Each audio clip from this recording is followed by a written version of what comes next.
Lord!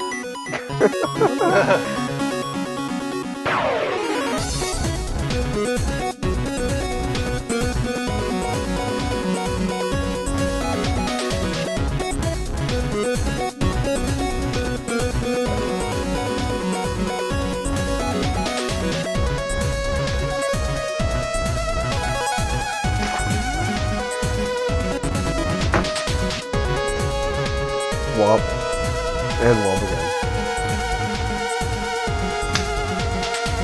See? We don't have to Nice! focus on There's other only people. 2 people, yeah, right? Alright, I gotta make sure I go to the right scene here. I need Greg in there with us. Oh, Greg was trying to pretend like Ah, there we he's go. high-fiving us. I Oh, was Greg, you're there! I was trying to that's high you. five. It didn't work that well. Oh, self-high five didn't work for you? Give him a No. high five. Greg, let's see if we can make this work. Alright. Okay, Wait, God nope, rest I our need to go souls. this way. Which way do Greg, I go? Okay. boom, Mike. There we go! We did it! We did it! Proud of us. Oh, welcome, Level Oh, Uppers, to man. another episode of the Level Up Show. This is episode 96. No way! Yeah, we're getting up there. We're just 4 away at this point. That's crazy. Real quick, I just want to make sure that I'm not trying to stream our camera at 1080p right now, just because I can tell that things are chugging. My computer is screaming for help right now. Let me make sure we're not 1080p right now. We are not, right? We're if you- 1280. Okay, we're good. If it helps you too, you can shut off the video through the G-chat window that you have me open with, because right now I can see your video through that. Okay, I will do that then. Oh, Let that's me what- make sure. that's what's coming. I'll shut that off as well. That might help you a bit. All right, shut off my video. There we go. All right, hopefully that helps a little bit. Once we have just the dedicated PS4 Twitch app, I can stop. So much better. What's really hurting us right now is I have OBS also Right. running at the same time right now, so I can display the Right, video right. on the TV. But once we have the dedicated PS4 app and that's it, I'm just going to take the source video and just place it over the TV. Plus, there's so much more that we can do. Yeah, once which that should comes help once us a we have lot that. as far as the chug goes. Because I know if you guys are experiencing some chug on the PS4 Twitch app right now, we do apologize. It's going to only get better in a few weeks once we do abandon live from PlayStation. And those watching live from PlayStation, 3 of you, go get that Twitch app if you can. It's available in your region, which most people do have it now. Go to the PlayStation Store or just go to your TV video section on PlayStation, download the Twitch app, sync up your account, and look for the Level Up Show. You'll find a much higher quality stream that we're doing right now. It's much more worth it. I'll tell you right now, I actually like the organization that has more than the new revamped organization that Sony gave us with their live. Yeah. I hate it. I hate it so much. I'd rather them just throw all the streams out there and just let me choose than this crappy like top broadcast. Oh, just kidding. Those are all recorded. Like, what the hell, Yeah, man? there's some weird shit going on that freaking live from PlayStation app now. They messed up a few things, and I don't know if it's just buggy right now or if that was their plan from the beginning. Yep. I'm not sure, but I really do dislike it. We have one follow already tonight from Ginkgo Swag. Thank you so much, Ginkgo Swag. Anybody else that wants to follow us on that PS4 Twitch app, just go to the right. You'll see that little follow button. Click that. Your name will pop up on the TV, and we will shout you out, of course. If you don't Shout it. Shout it out! If you guys don't know, the Level Up Show is a gaming dedicated talk show on every Sunday at 10 p.m. Eastern Time. I'm one of your co-hosts, Andrew Midori. I'm alongside the classy douchebag, Mike McLaughlin, and we also have on the line with us GVZ, aka Gregory Verga. I want to say, hey, what? Here we are. Nope, We're on the you're done. Level Up Show, and we're talking about games and stuff. Greg is your boy. My name is GVZ. Wow.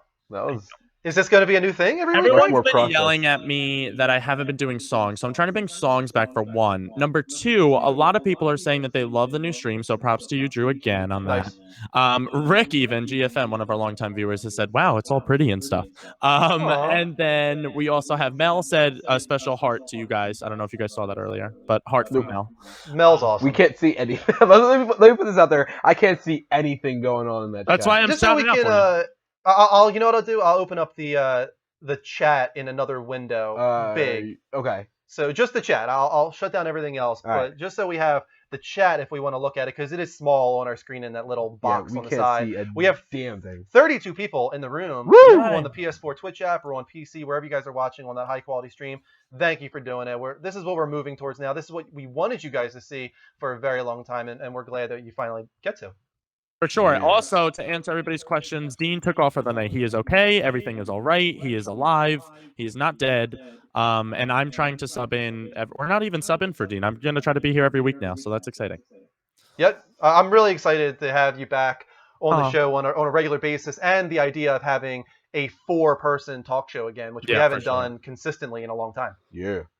And also everyone's loving. That was Mike's idea, everybody, to put the bear as my body. So everyone's enjoying that a lot, and they want that to happen whenever I'm not there. I'm so happy that the arm thing works. I don't said know it why. the last episode when we had the 6 people here, but I would Oh, yeah. really love to make it so we have like hologram Greg over here.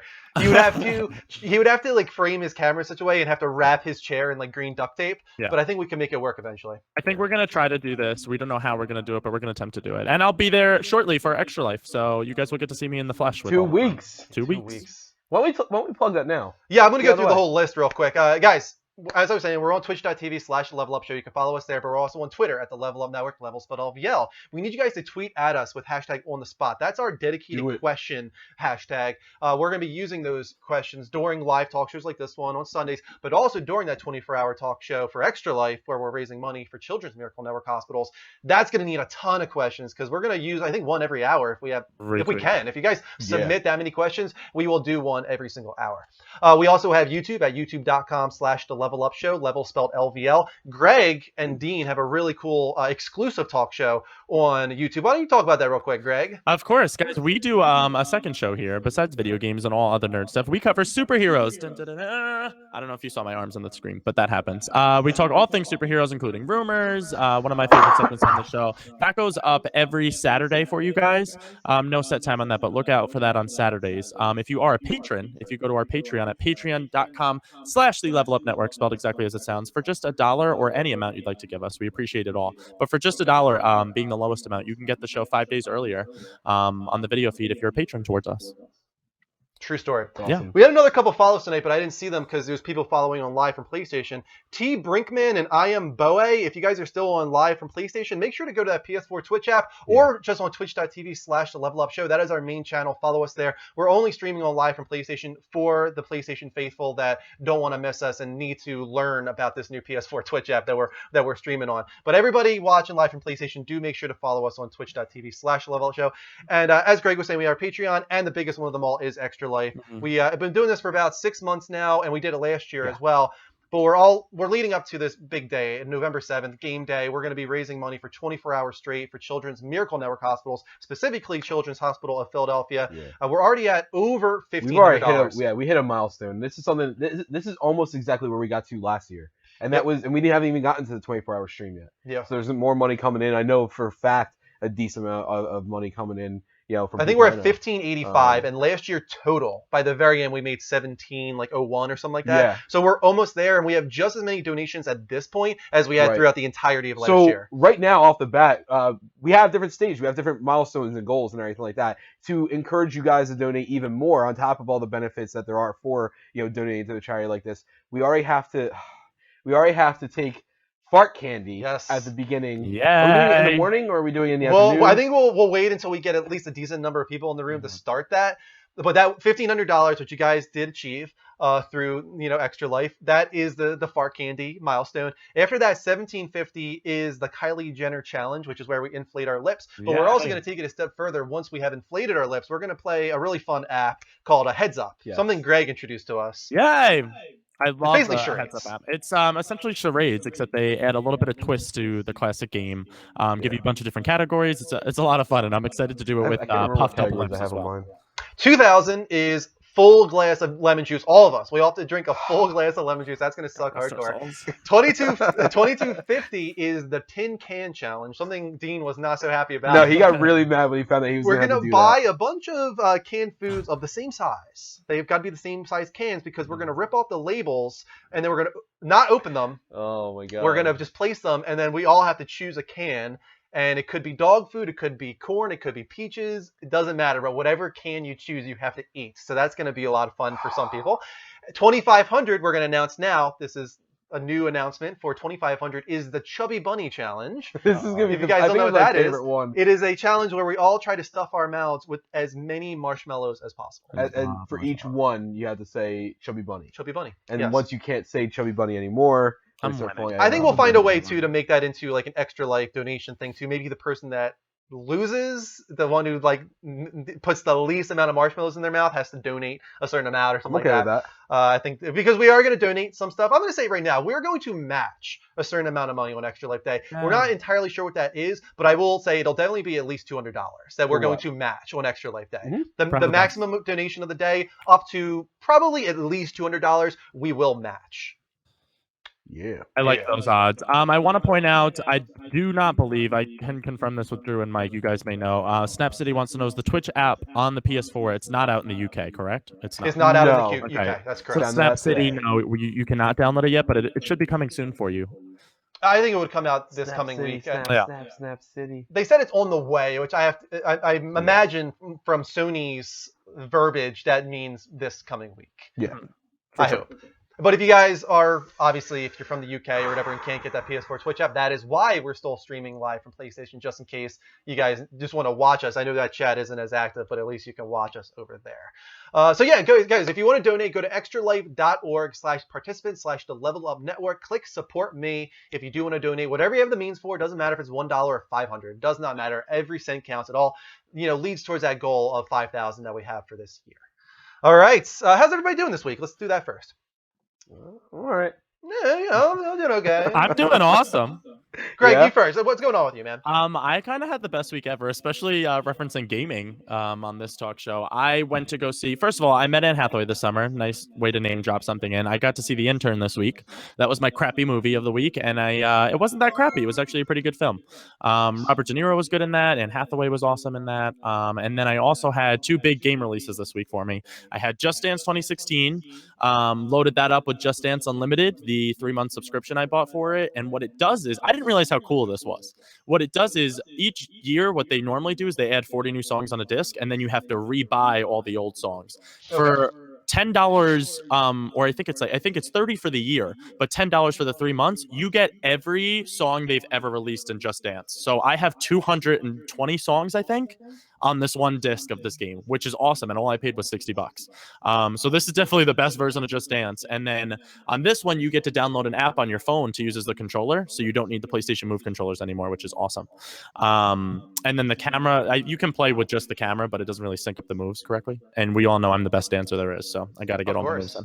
And then also started Assassin's Creed Syndicate this week, so that's been awesome for me too. I'm loving that We'll game wait until so what you've been much. playing for that part, because I want to talk about Assassin's Creed a good bit at least Yeah, for with sure. you, because that's a Yeah. huge release, obviously. Mhm. I saw a bunch of movies this week as well. So did I. What did you yeah, see? exactly. We definitely want to talk about the movie you saw. What I saw was Steve Jobs. I'm so jealous because I wanted to see that. I went with together. me and Kristen went with Dean and Jen. We did like a date night and went to see Ooh. Steve Jobs. It was really, really good, but at the same time, it was very Aaron Sorkin-esque, where it's Right. just so fast paced. You know how he is with his films, the writing, but it's worth seeing for the performances alone. Michael Fassbender, in particular, was unbelievable as Steve Jobs. He might not look the part, he might not have that. No, he's look a little off necessarily. because he's a little bit fuller. Yeah, he's taller, lankier. I know Steve Jobs just had some lankiness to him, Right. but not like Michael Fassbender.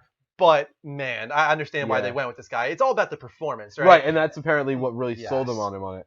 But I know when we came out of the movie, all of us were like, "Damn, that guy was a dick." Oh, right. Did you know about this beforehand? I knew he was not the greatest guy. I know he was tough to deal with and all these kind of things. But man, does the movie portray him as a real dick? He's an ass. He Yeah. is the epitome of the worst. See, I knew partially about the whole daughter thing, thing. how he wouldn't accept that he had a daughter, but the writing in this film and how he treats a daughter, specifically in the first act, because the way that the film is structured is 3 acts, and each act is a product launch. The first Right. one being the Apple or the Macintosh, which came after the Apple II. The second act is the Next computer, which was his revenge scheme to come get back into Apple by making this OS that was not even real, by the way. It was entirely fake, smoke and mirrors OS. And then finally, the third act was the iMac when he came back to Apple and had that comeback moment.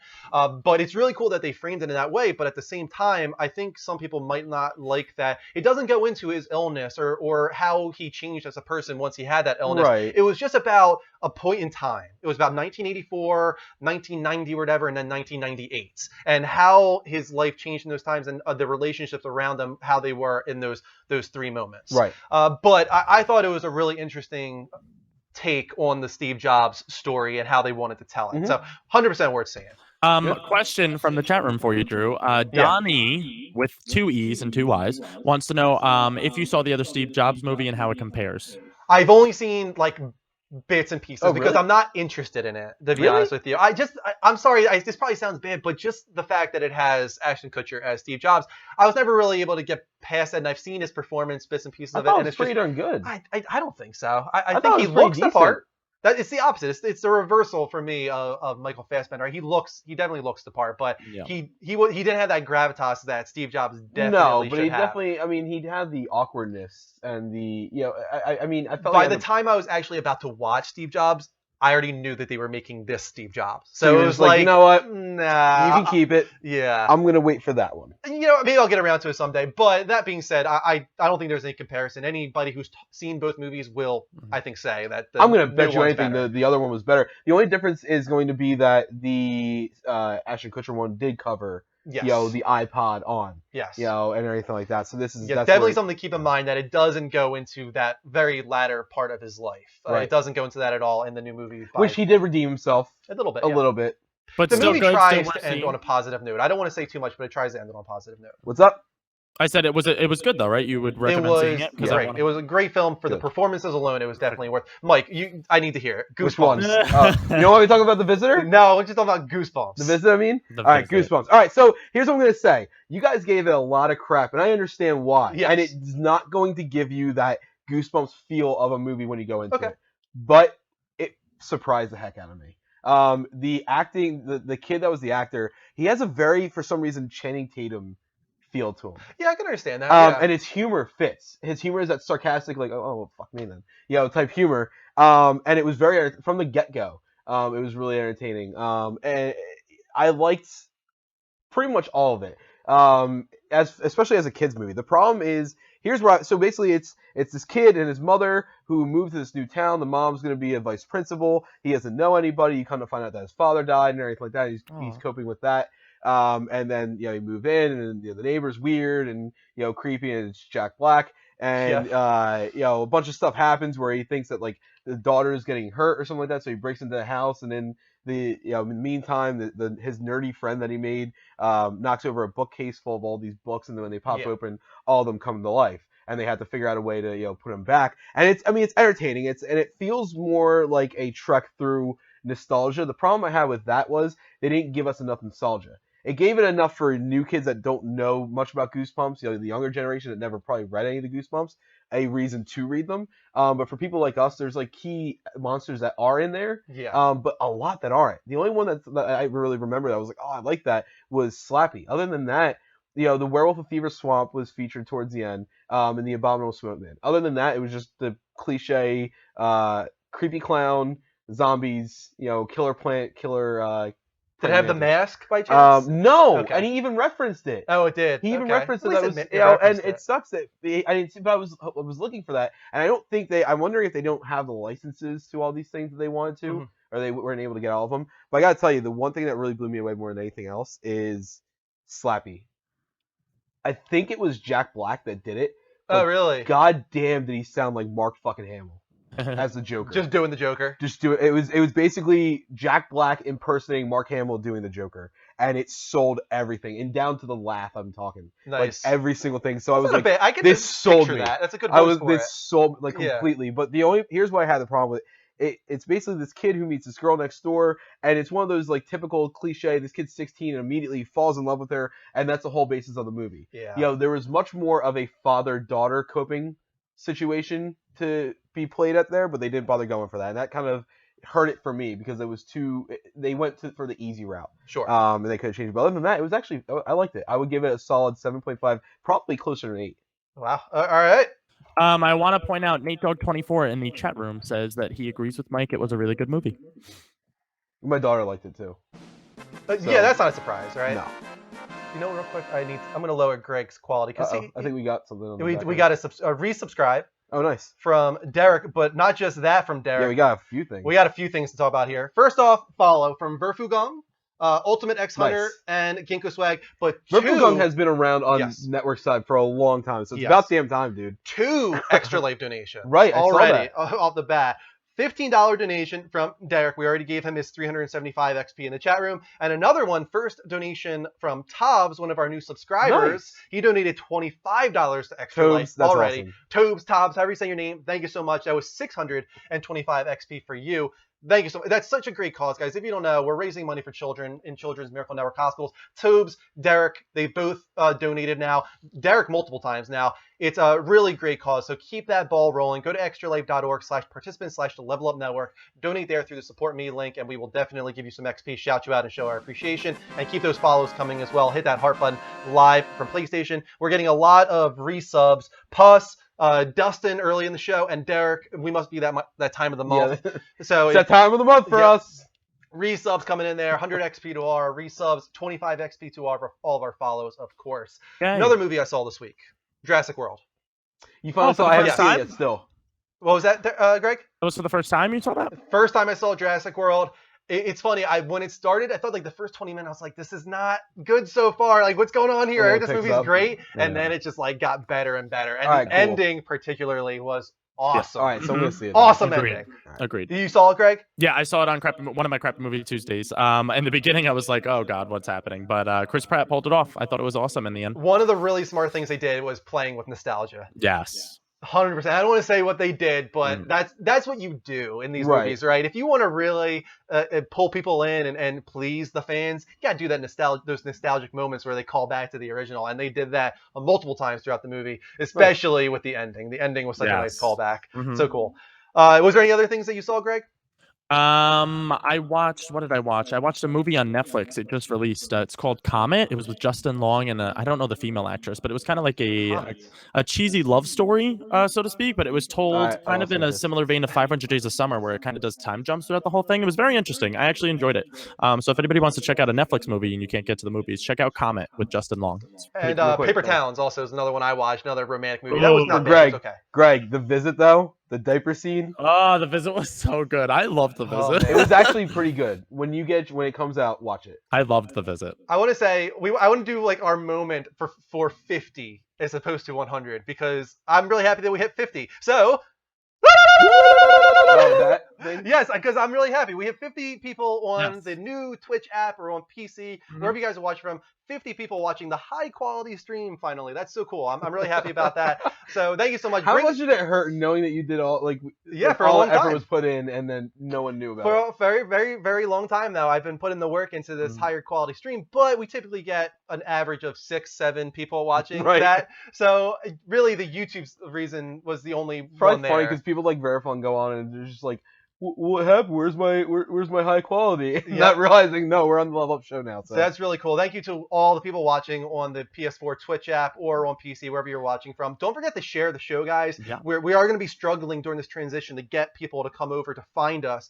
So we're relying on you in some ways to share the show. Yeah. Go on Twitter, Twitch, Facebook, wherever you can. Tell your friends, family about the Level Up Network and what we do here, and try and bring them into this community. Yeah. Yeah. All right. I think that's everything I've seen. Yeah. Agreed. Greg. Yeah, I agree. That's all I saw.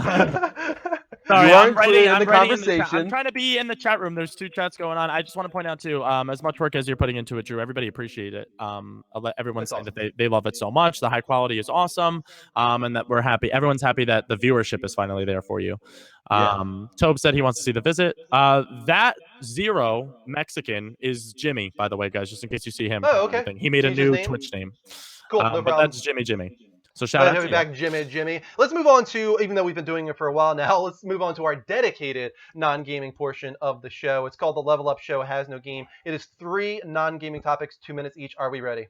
I'm so ready for this. Let's do it. Yeah. Do it to it. First topic. YouTube has a new premium service. It is called YouTube Red. What is the What a first thing you terrible- guys think of when you hear YouTube Red? RedTube? RedTube. Yeah, retweet.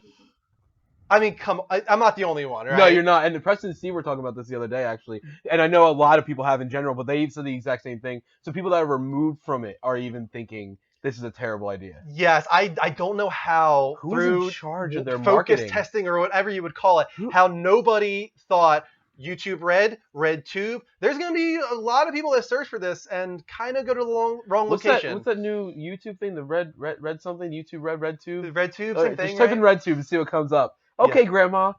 But how about the features of it? Greg, have you heard about the features of this new YouTube Red? I have not. I saw the name, which I immediately thought RedTube, but I don't know any of the specifics on it.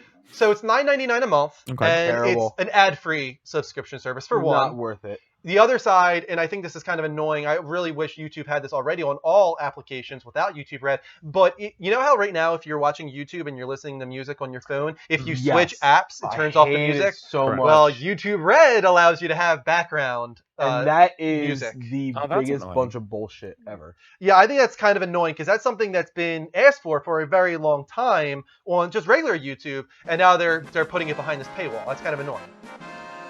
Another sub from Mr. Rager, another resub. Thank you so much, man. Yes. That's definitely a feature that I feel like should just be included with regular YouTube, especially because YouTube was such like a driving force, I should say, and like making video streaming and like making all these people famous for doing it for free. So the premium subscription having such a basic feature at this point, it's just kind of like a slap in the face, I feel like. Yeah, I agree completely. I think that one of their reasons for this as well is what is like the Google Music service? Now. Google Now? Or is that what it's called? Or no, I think it's just Google Music. Google Music. Mhm. I think there is a tie-in there where I think if you get YouTube Red, you also get that as well. So That's okay. little bit of an extra there. So after that, Marvel might replace Iron Fist with a Punisher series. Nope. I'm going to Don't read want this it. quote here. Marvel can't quite seem to figure out how to put Iron Fist into the equation, and time is running out. They're very pleased with how John Bernthal's portrayal of Frank Castle for Season 2 of Daredevil, and know that the fans have a great appreciation for that character. They also know that a Punisher series would be much cheaper and more marketable. They have a contract with Netflix and have to do something. It appears that for this phase of shows, time is running thin for Iron Fist, so they're thinking of replacing the Iron Fist show with a Punisher show. I have two thoughts on this. I mean, I'm okay with it for the time being, but I need to see the Iron Fist come back in some way. One of the cool things I liked about it was that Iron Fist kind of was that he's a really obscure character, but them being able to pull that off really gives me a lot of faith in Marvel, and that's actually something I gave him respect for. Introducing Iron Fist in Jessica Jones. We have the new trailer for Jessica Jones playing right now. Yes. First of all, what do you guys think of that? What do you think of Jessica Jones? So dark. It's really dark, right? Oh, it's going. Yeah. Dude, you have no idea. What about you, Greg? I'm going to love this so much more than Daredevil. I just know I am. I think I think all of you are. I've been so hyped for Jessica Jones, and nobody really understood why I was. And they've been releasing all these little teasers, blah blah blah. It hasn't really given people a taste of the show. But this final full-length trailer before the show's finally coming out, oh my god, dude! It's like everything I want from the show. It's so much darker than Daredevil, and Daredevil was already pretty dark, so that's saying something. I imagine that you're excited about David Tennant. David Tennant, the 10th Doctor, is going to be in the show. He's playing the Purple Man, which is going to be the arch nemesis. And then Kristen Ritter is also a very underrated actress. In my opinion, I love her a lot. Pretty well known for Breaking Bad, for one. Yeah, she played Jesse's girlfriend in Breaking Bad. Yeah. And then she was also in The Bitch and Don't Mess with the Bitch in Apartment 23 or something on Netflix. Yeah. I forget what the name of that show was. But I can understand. I think John Bernthal is going to kill it as Yeah, Punisher, and agreed. I think once Daredevil season 2 comes out, which is I think early next year, people are going to see that character and how it's portrayed in that show, and they're going to be like, "Oh yeah, give me more Punisher." Right, and I think people are going to every time. damn. Mike is always cut off. And lastly, the rest of the Power Rangers cast has been revealed, although I do think that we're waiting on the Yellow Ranger. First off, we have Naomi Scott. We already knew about her as the Pink Ranger. Yay! But after that, we now know that Dacre Montgomery will be playing the Red Ranger. Ludi Lin, an Asian guy, is playing the Black Ranger. And RJ Seiler is a black kid. He's playing the Blue Ranger. So they I thought that they were going to have... I was actually surprised on where they went with the black guy, because you knew they would have a black guy, You're right? surprised they're not having the black guy be a Black Ranger and the Chinese chick be the Yellow Ranger again? Well, the thing that Greg and I theorized about was that they would do the Yellow Ranger as a black guy and the Black Ranger as a Yellow girl. an Asian Yeah. girl, to switch it around I or want whatever. to see what you... I thought that they would go that direction with it, but they didn't do that. So racist, dude. We need the Yellow Ranger though. Still, Yeah. what is the Yellow Ranger gonna be? I'm still thinking it's going to be played by an African American actress. That's I mean, what I'm realistically, Yeah. if they want to round out the cast, it needs to be a transgender Yeah, you know what? That probably would go over kind of well, actually. At Did this they point, pick me I as the wouldn't be surprised. bisexual Jew to play the Yellow Ranger? Imagine All I right, get now we're cast as this pushing it. film. Are we excited though? Are we excited about a Power Rangers movie? I don't I'm know stoked. because I don't know. At this point now, because I've seen the dark trailer, the dark video that Yeah, they the one made, playing right now. right? I only want that. I don't want like the typical like oh Zordon, what do we do now Yeah. type What do we do situation. now? Yeah, I don't. Yeah. I don't. What I was don't the want name of that anymore. robot? The Alpha. one that was with Zordon. Alpha. What was it? Alpha. Alpha. That's it. Thank you, Oh Greg. no, Power Rangers. I hated him. I hated him so much. I know what I've been reading as well is they are definitely going a darker direction with this, but not near as dark as this trailer. This No, first one. I think I don't think they're trying to bring in the kid aspect of it. I think they're trying to regain respect. I think. Well, the from people that we older just saw, they don't look like high school students No. Yeah, to for me. sure. They look like college to me, Yeah, but we'll have I'm to okay wait with and that. see on that one. Another follow from more mature. Tommy B. the Ginger. Thank you for the follow. Keep those follows coming, guys. Hit that heart button on the new PS4 Twitch app if you want to pop up on the TV. Do you think that we're and gonna get a get shout out. sparks out of them when they get hit now, or we're gonna get blood? Sparks, probably. You think so? Yeah, probably. I don't know. What do you think, Greg? I could see it going either way. I think they could do both, like Sparks justice. and blood. Yeah, there you go. The best of both worlds. Yeah, that would be awesome. Another follow on the live from PlayStation app from Papa is Gaming. Don't forget to go over that PS4 Twitch app on twitch.tv/levelup show. If you want to go there, follow us on that channel because that is our main channel. All right, so Greg, let's start with you, and you've been playing Assassin's Creed Syndicate. Tell us about this game. It is exactly what I wanted it to be and more. I'm very early on. I just got to the second main area. I'm on sequence 3, so I'm still very early on in the game. But what it does that differs from the past gripes that I've had with the previous Assassin's Creed titles is they usually give you such an introduction that it takes up memory sequences 1 through, let's say, 3 or 4, and you haven't even killed anybody yet. They're just setting up story plot. You kill somebody within the first 5 minutes of playing the game, which is absolutely awesome. They throw you right into the thing. They jump you right into the world. You're introduced to these 2 characters who you get to swap gameplay wise back and forth. Evie and Jacob Fry. You play as these twins, as people probably know, and they're very much contrasting personalities, which helps progress the story in such a way that I didn't realize how entertaining it was going to be. And of course, British accents are my favorite thing in the world, so it just makes the game that much better. Evie's very much an older Ezio from Assassin's Creed Revelations. She's very by the book. She's like, let's get stuff done for the assassins, but we're going to do it the right way. And she has a stealth mechanic to her gameplay. Jacob is kind of like Edward Kenway from Black Flag. And he's just kind of like, yeah, I'm an assassin, but I'm gonna do what I want to do. And he's just kind of witty and very brash, and then he has more of a brawler type of gameplay style. So they contrast in beautiful ways.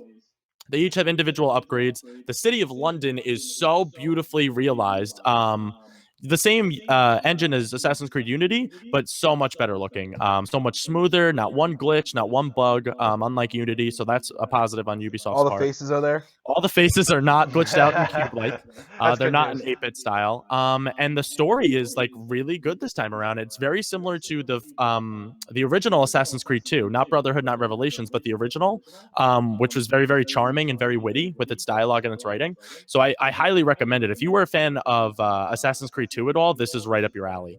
Some of the new gameplay mechanics, they have a grapple hook, which Dean, Rick, GFN in the chat room, and I have all been discussing in our chat room. It's very much just like Gotham by Gaslight as a video game. You feel like Victorian Batman. It's so awesome. The combat, the free flow, the free running, all of it is it's awesome. I'm really enjoying my time with the game. That's really good news. I'm glad that they were able to bounce back. They needed sure. to bounce back, right? For After sure. Unity, they needed this game to be at least, a solid 8.5. And it seems that the general consensus I'm seeing is that it really is like a solid 8.5. Yeah, which for is sure. good. That's exactly what it needed to be to have that comeback moment. What's sad to me was a realization that I don't care about the series anymore. Which sucks because I used to love it. It used to be like an obsession of mine. And a huge passion for my EOS gaming and everything. But I don't know if it was. I don't think it was even Unity. I think it was 3.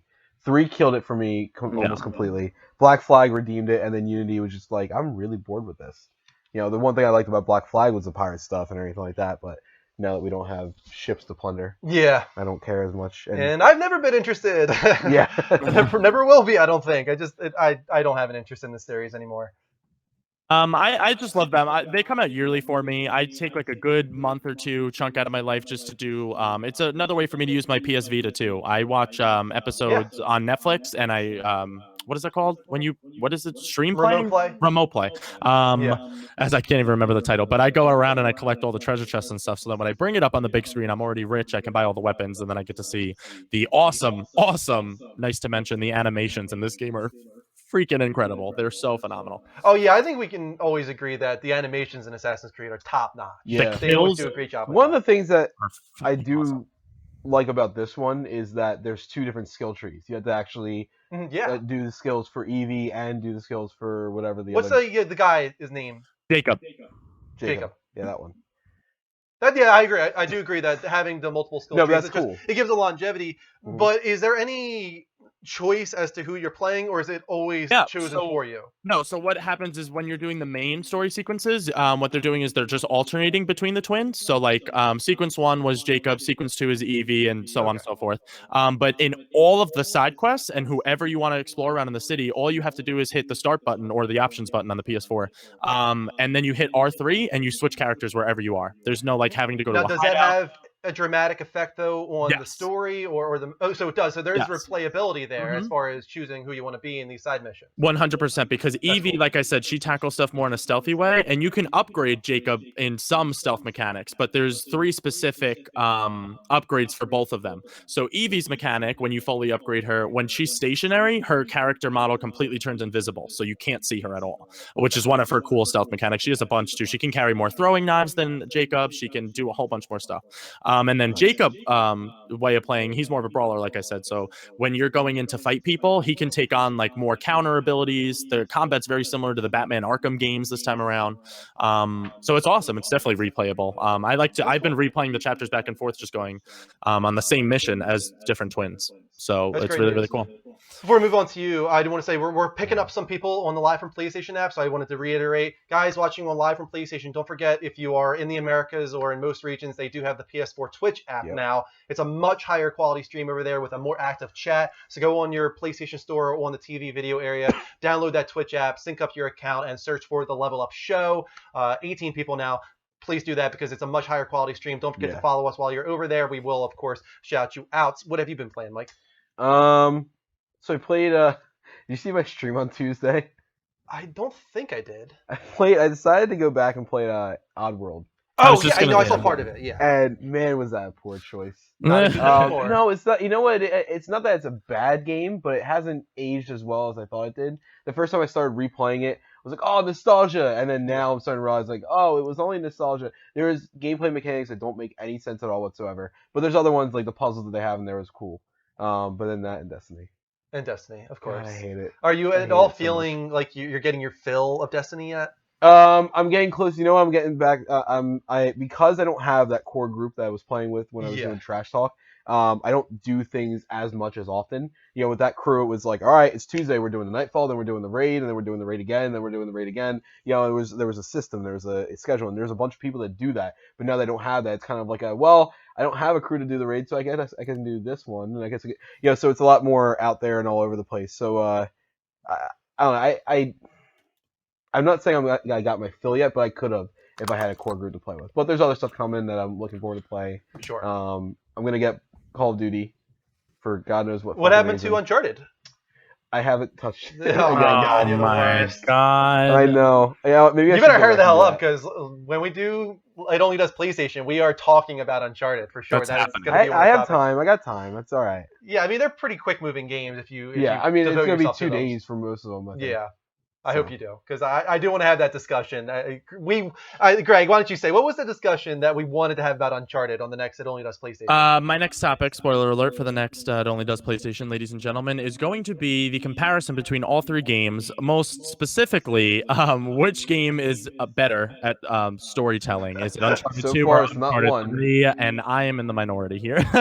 Okay, we're going to go much deeper into that topic with It Only Does PlayStation. That's on the second Wednesdays of each month. Next week, or this coming week, is Level Up Hangout, which is just pure spontaneous, unscripted reactions about anything. Like we'll just go on the internet browser and search for some cool stories and videos and stuff and have a good time. This will be the second episode of Level Up Hangout, so I'm excited for that. All right. Oh, Greg, you know what? I think if you don't know this already, I played Life is Strange this week.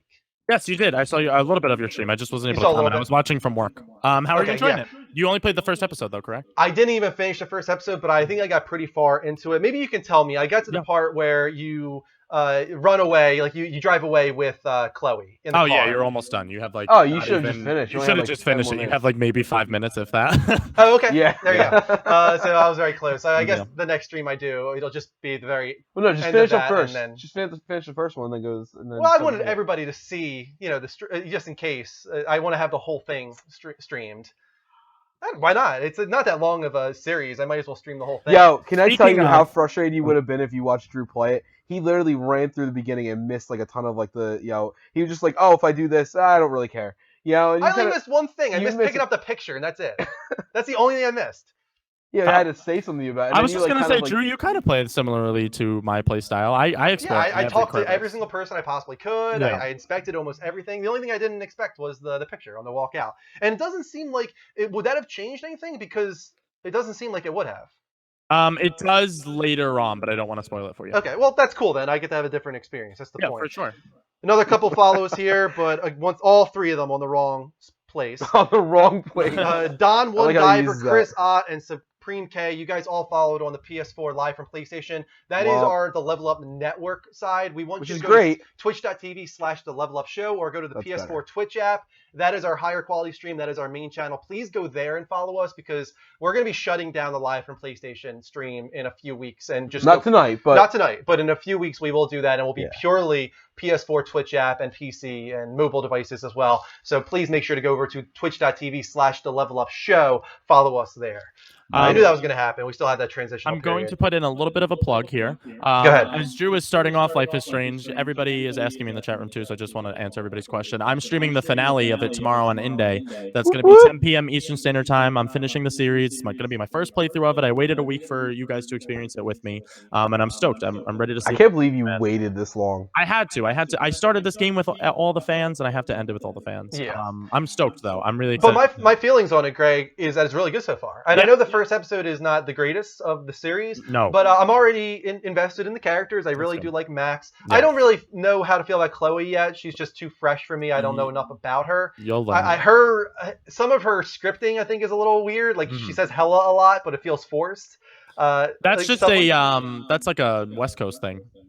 Yeah, it doesn't. Yeah. Every time she says it, though, it sounds like it's coming out of the wrong person. Like this person doesn't say this in real life, and it's like, hella, okay, I'm going to say this because it's telling me to, Yeah. But I'm too early, like I said, to know how to feel about the character. But everybody else, I'm really enjoying. I'm like, Victoria's such a bitch, and I love hating her. All those little things like that, I'm enjoying so far. So I'm excited to play it again. That's awesome. That was going to be how I wanted to end that, so that's perfect. And Mel, that's to answer your question. Drew loves it. Yes, I really do like it so far. I don't know if I'd go so far as to say love it yet, but I have a feeling that 3, 4, when we get to the best moments of the season, as I've heard, I'm really, really going to enjoy it a lot. Okay, so let's take a quick commercial break, and then we're going to move on to the Level Update. That's our discussion of the week's biggest gaming industry news. Woo. We'll be back, guys, in about 60 seconds. We're 20 minutes behind. We started a little bit late, too, Yeah. Let me go fill up my drink here. Blame me. Don One Diver. First time, so what's the deal, guys? Well, just so people that never saw us before, you don't know, we are the Level Up Show. We are awesome, including Greg, who is right now a video bear. But we are a... Video bear. The Level Up Show is a gaming talk show. We stream every Sunday night at 10 p.m. Eastern Standard Time. We talk about everything gaming and some things that aren't gaming. We talked about movies for way too long tonight. And we're going to be talking... Next up is going to be all the news that happened this week. We have topics. We have different segments like Plot Hole Assholes. We talk about a bunch of random stuff. But on top of that, we also do game shows during the week. Like Greg just said, he's going to do Life is Strange tomorrow. Yep. And then I'm going to do something on Tuesday. Possibly Uncharted 2, because I guess I have to. You should. And then Dean on Wednesday at 7, right? Is that right? Yep, 7 to 9. Yep, he's on at 7, and then we immediately follow that at up 9. with Level Up Hangout this coming week. Yeah, it's going to be fun. So we do a lot of stuff during the week, so Stay tuned with us. Please go and follow us on the Level Up Show. We have 26 people now. Yeah, on we're Level starting to Network. pick up on live So for guys, PlayStation. go on Level Up. Go on the Twitch app that you guys can now get directly from PlayStation. It's awesome. It works a lot better, but we look a lot better. I know that I look like crap We on look a lot both, more attractive. but this guy looks a lot better himself. And then there's a Video Bear that you can can't see my chest hair on that. Talk Video Bear. Howdy ho, yeah. Ranger Joe. It's me. I'm not the voice of God. I'm actually a video bear.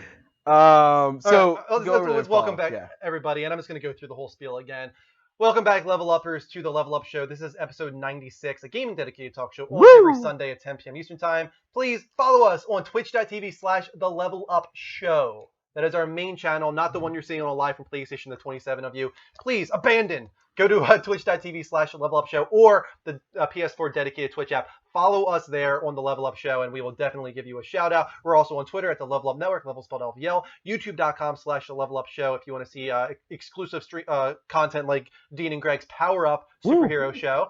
You've got the levelupshow.spreadshirt.com for t-shirts, muscle shirts, and other things Level Up themed. Patreon.com/Level Up Network if you want to best support the network. And finally, most importantly, already $40 tonight in Extra Life donations. That is a charity for Children's Miracle Network hospitals throughout the United States. Keep that ball rolling. Keep donating. We will give you XP. We'll definitely show appreciation because we're trying to really support that cause in a big way this year with a $5,000 goal. The link is there if you need it, so please keep going to it. Where'd you get the Space Age outlet covers? I got them from Lowe's. That's so random. Yeah, the chrome ones. Did you just put them No, up? those have been up for, God, I don't even know how long. Since Really? the beginning, yeah. No, they haven't been up since the beginning. They've been up since the beginning, yeah. Nah. Yes, 100%. How did I not notice this shiny ass thing next to me? I have no idea how you've That's never noticed so the weird. chrome outlet covers. That's been going on for a while now.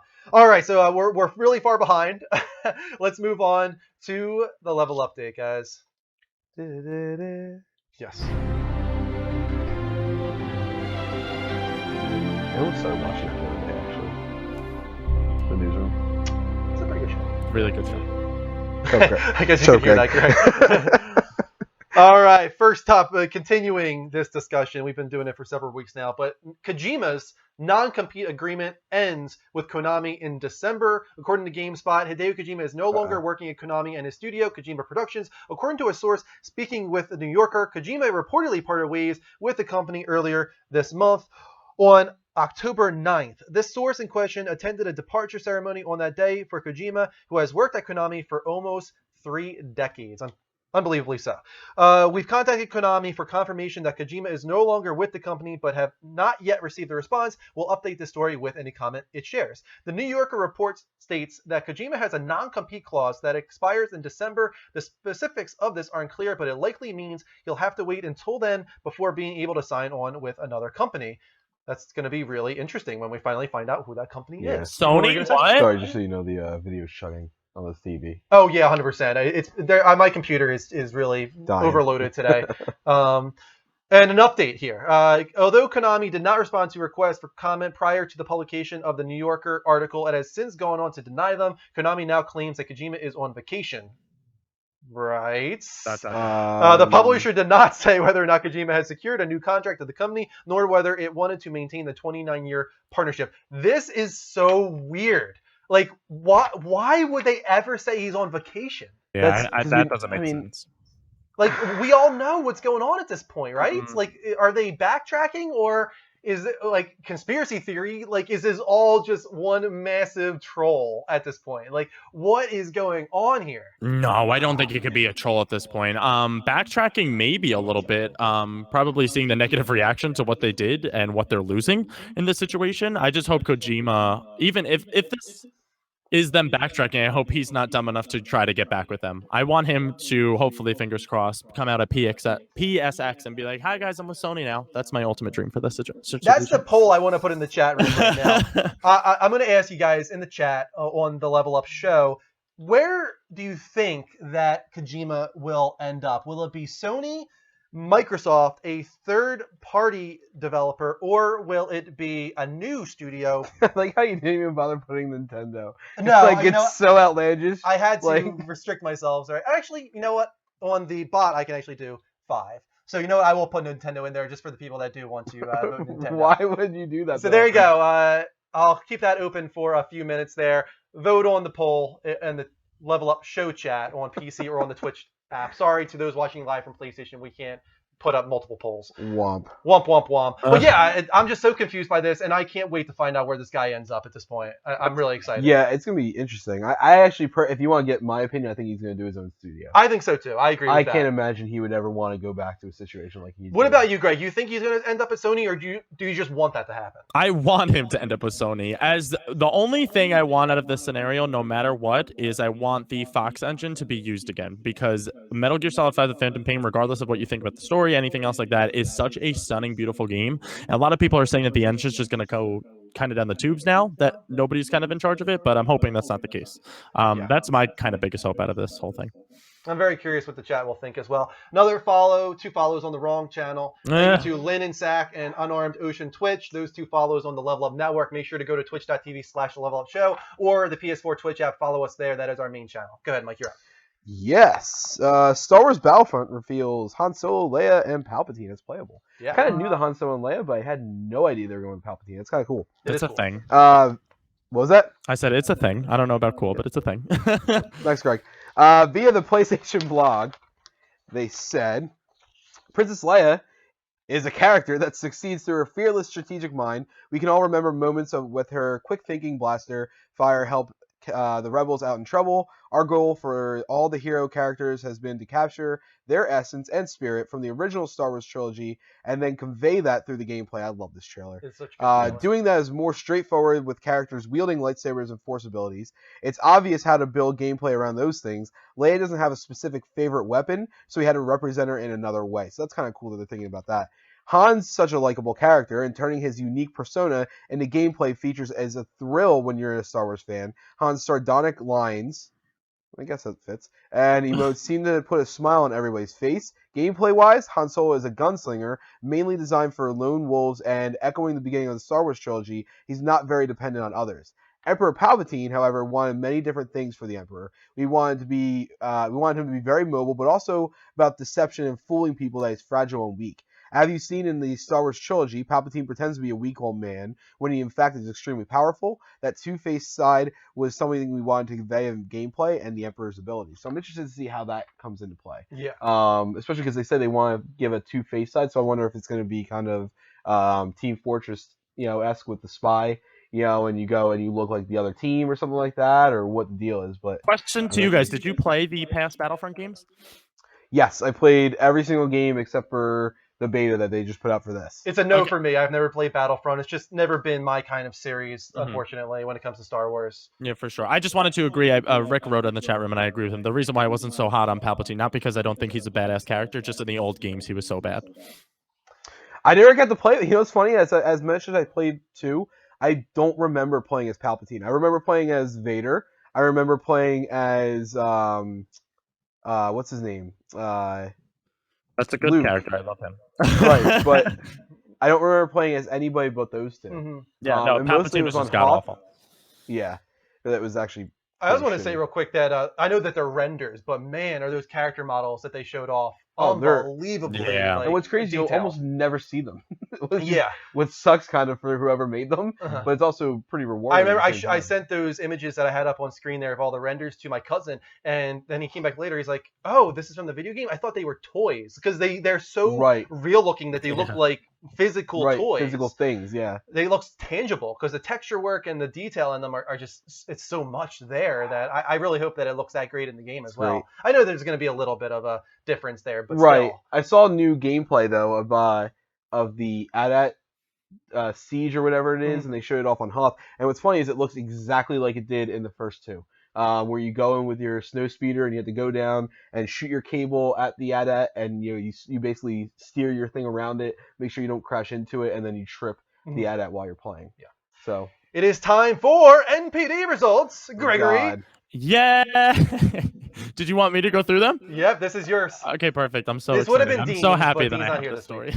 Hardware for the month of September 2015. PS4 is the best-selling console still, no surprise there. Down from last year. Xbox One down from last year. The Wii U up nearly 110% over August of 2015, which that's shocking to me. I don't know why that's happening. Good news. Yeah, kind of, I guess. The Wii U, any news for them, I guess, is good news at this point. But Um, it's still not. It's still less than 89,000. Yeah, it's still not good. Yeah, that's true. I was just going to mention that. Software NBA 2K16 for the PS4, Xbox One 360, and PS3 is at the top. Madden NFL 16 to follow. Metal Gear Solid 5 still holding strong. FIFA 16. After that, Destiny: The Taken King, Super Mario Maker for the Wii U. I'm happy to see that one in there. That's a good one. 100%, yeah. Disney Infinity 3.0, Mad Max, NHL 16, and Minecraft to finish off that list. Notes on this: after 23 months on the market, combined PS4 and Xbox One sales are 40% higher than the combined 23 months totals for PS3 and 360, said Callahan. That's awesome. That's a good note. Yeah. In there. 3DS is not up. dead. Yeah, for sure. 3DS is up 25% year over year over the 9-month period from January through September. All good notes. Yeah, definitely. All good things. All good things. Are we surprised that I know that Madden and NBA are huge, but are we surprised that Metal Gear Solid wasn't higher? No. No. The sports games are definitely going to top them for the months that they release. I think always. I'm shocked that FIFA was that low. Usually I feel like FIFA would sell the most out of all the games. But we can't forget that Metal Gear Solid 5 had the entire month. It came out on September 1st. Oh, that's true. It did release in the beginning. So I thought that it might have fared a little better than it did, especially considering last week's story about Konami making $179 million on day one in sales. That's true. So I don't know. Madden's Maybe, just a maybe Goliath that I don't worldwide think they it can did really top well. them. So it's hard to say. Yeah, but for I was a sure. little surprised at that. I know Madden and It's NBA kind are of huge, but surprising now to think of it. I thought Metal Gear Solid might take 2 or maybe even 1 for the month. I hope that it's still doing as well as we thought it is last week. I'm glad to see that there's 4 games that did better than Destiny. Yeah. I'm happy that Mad Max is on the list too. Brad in the chat room, Bulldog Brad, our British friend, is saying that he's enjoying his experience with the game. He's happy that he got that, so that's really cool to see. This was supposed to be your story, Greg, but since Dean's not here, I'm going to take this one. Okay. And then we'll alternate. Next story, Yeah. there'll be 4 in the next segment, another, but I'll take that. All right, so Star Wars. Alan Rudick left Uncharted 4. Did you guys hear about the story? Oh, God, I did. It's really, really interesting. Yes. So IGN's Luke Carmali? Is that Yeah, it? Carmali, Luke Carmali writes, Star Wars, Rogue One, and Firefly star Alan Tudyk has revealed he was originally going to lend his pipes to Uncharted 4 at Thief's End. Quote, I worked on Uncharted, the one that has yet to come out. I was doing a role on that. Really, I hadn't seen Nolan since he and I had recorded years before he began. Quote, I liked it. They fired, then he lets out a massive sigh. He said, I left, I quit, and then he laughs. So I didn't like it. I mean, I left because they decided go a different direction with it. And so when they did that, when they changed leadership, it made my contract null and void, and I was able to take that opportunity to walk away, which was great because I got the experience of doing it. I made some friends, not with Naughty Dog, but I made some friends with the people that left. Quote, Todd Stashwick was in that, as well as who is in Con Man. And he did the same thing I did, which was, yeah, we're going to leave now. Y'all are making some weird changes. We're going to leave. Sorry, Nolan, we left you and just walked away. We abandoned him. So there is definitely some soreness here. Do you agree with that? That's the most awkward story. When I read the story when it came out this week, I was just kind of shocked. Every single person that has ever come out of Naughty Dog, even Amy Hennig leaving it, we still don't know kind of what went down with that. But she did say like she wishes them the best of luck and like wouldn't leave it on bad terms. So I'm kind of eager to find out about this story now more so than Amy Hennig's. What left them on a sour taste? We thought that there was a Naughty Gate before, but this is I just want to know what the changes are. Like, how did this game change? It seems like the brother, Sam, was not really a part of Amy Hennig's vision. No, not in the slightest, apparently. And now that they definitely pushed for this family relationship, you know what I think happened is I think Neil and Bruce got to see the relationships in The Last of Us and how much the father-daughter relationship meant to somebody. So I think adding the family element for Nathan Drake would have given a cool side to him, like a part of the character we would have never seen before. Because as much as we'd like to say Elena and Sully are his family, they're not at the end of the day. So I think adding that element in is something really, really cool. It's just this is going to be one of those stories that we just never get to see fully realized. We'll never know what Todd Stashwick's character would have been. Yeah, I don't think we will either. Yeah. I'm just really worried that we're going to have that cliche moment where Sam betrays Drake. And I just hope that doesn't happen. I don't want that trite cliche betrayal that we've gotten in pretty much all 3 of the other games so far. So Agreed. They need to innovate in that regard, in my opinion. Agreed. Can I just say that the betrayal that they showed in Uncharted 1 was absolutely absurd. I'm trying to remember who was even the betrayal in the first It one. was what's his name? The Roman Navarro. Huh? Roman Navarro, Sully's friend. Yeah. Sully's friend. Okay. Yeah, I think that you'll see 2 and 3 have a more kind of cliche betrayal actually than 1 did. 2 in and my 3 opinion. beat for beat stories. Just saying. We'll talk about that more later, Gregory. Spoiler alert. All right, let's take a break here. Let's go to some Skype calls, actually. Guys, feel free to call in on Skype at the Level Up Show, spelled exactly how it sounds, no spaces. There's the banner on the TV if you need it. We talk all things gaming related, of course. We're now doing 3 Level Update segments, so that'll mean 3 Skype call segments as well. Yeah, we have 28 people on live from PlayStation. Guys, please don't forget that the PS4 Twitch app is now available, and it will offer a much higher quality stream. Where are we at over on there. the show? We have On 62 the other people. one, we're at 62. Yeah. Okay. So 62 watching on the PS4 Twitch app, guys, the much higher quality stream on the Level Up Show. So go to the PS4 Twitch app, sync up your account, search for the Level Up Show, and you'll find the higher quality stream. But we do appreciate you guys on the live from PlayStation as well. Let's take this call from Jimmy. We have one. Hey, Jimmy, how you doing, man? Drew. Jimmy, that one Mexican. New name. How you doing, Yes, man? It's nice to have you back. Yeah, you're happy I'm back from last time of my We're last happy call? that you're back from the dead, man. Yeah. What's going on? What do you want to talk about tonight? All right. Well, I have nothing to talk about, but I want to say that your guys' show doesn't suck. I put it in the wrong way. Aww. Aw, that's so nice. Jimmy, it's all good, man. No worries. We're glad that you don't think we suck, though. We appreciate that. You don't have anything you want to talk about tonight, though? Besides the apology, we appreciate it. I yesterday I just got Infamous Second Son, and I just got the order today. Woo! First time playing these games? Yeah. Oh, nice. No, dude, that's awesome. Dude, both of those Infamous, are solid. I like a lot. Yeah, I think Infamous more so than Order is solid for sure. Infamous is a really good game mechanically. The gameplay is great. I think we can all agree that the story lacked a little bits in comparison to the first two. That's the best one. Retweet. Yeah, well, whatever, Mike. Whatever. I don't think you actually believe that, do you? No. I think that it Goosebumps. definitely lacked in story. Greg, do you agree? Yeah, Infamous Second Son, probably the weakest out of all 3 Infamous main titles. But gameplay, I think, was the best. Gameplay the best for sure. If you want, Jimmy, if you enjoy Second Son a lot, I definitely recommend. I don't know if you picked it up when you had PS Plus, but First Light was free. First Light is, I think, a better experience than Second Son as a whole. I love First Light a lot. Yeah. Have you started either of them yet, Jimmy? I'm like halfway through Infamous, and Nice. after this call, I'm gonna start playing the Order. Yeah, go into the Order with lower expectations for sure. I think you know that already, that the Order is not as well received as it was intended. You know, a lot of people had a lot of hype for that game, and it did not live up to it. Really, Greg's obsessed. I really like that game. I'm sorry, I'm in the I told minority. you. Like, I'm not a good obsessed game. with it. I really liked that experience, though. I had fun with it. I'm with you, Greg. I enjoyed it. You know, it was 8 to 10 hours, and I never at one point in that game was like, oh, I don't want to play this anymore. I was like, yeah, I want to see this through to the end. Me too. But it was also at the same time, every moment I was like, this could have been a little better. This could have been a little better. Exactly. Yeah, it went 75% of the way there for me. That's just my opinion. But Yeah. I hope you enjoy them though, Jimmy. Okay. All right, man. Andrew, Thanks for one more calling in, question. and Wait, one no more worries. Thank you for the apology. Jimmy. Wait, one more question. Go ahead. Do you want to play Call of Duty after the stream? Never, Jimmy. All right, man. Level up. That's a good way. All right, level up. Yeah, he likes to troll me. Did on Jimmy's that. voice get lower? Jimmy's voice Did did get he lower. go through puberty? went through Greg, puberty, he's yeah. growing up. It's multiple people now. It's not just Jimmy. Bryce as well. Really? His voice is changing so obviously, like before our eyes or before our ears, I should say. That's funny. I was like, he called in one time. And I was like, Bryce, Who is this? Is that you? Like, Why you talk like this? And he's like, Yeah. hey, Bryce, how's it going? It's like, what? it makes me feel so old that Oh, like that's some of awesome. these callers are literally having puberty, like voice changes, while watching like our show over the past couple of years. It's crazy. That's entertaining. It's as very anything. entertaining. Let's take this call from Brad as well. I'll get 2 out of the way right here. Hello, Cheerio. Hey, Bradley, how you doing, man? Oh, Jesus Christ. You all right there?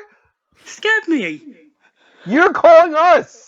I didn't mean your answer straight away. Oh, What? That's It's gonna be okay, Brad. What's going on? What do you want to talk about tonight? I love that. Let's get up. Where are we Mad going? Max and Destiny. Yeah, you decided to go with Mad Max over Metal Gear, and it sounds like you're enjoying Mad Max, so that's good. I'm on the second area. Done 5 missions, and I'm already max level and got all the Hello. skills for Max and everything. Too much. Literally, I got everything in the first area. All done.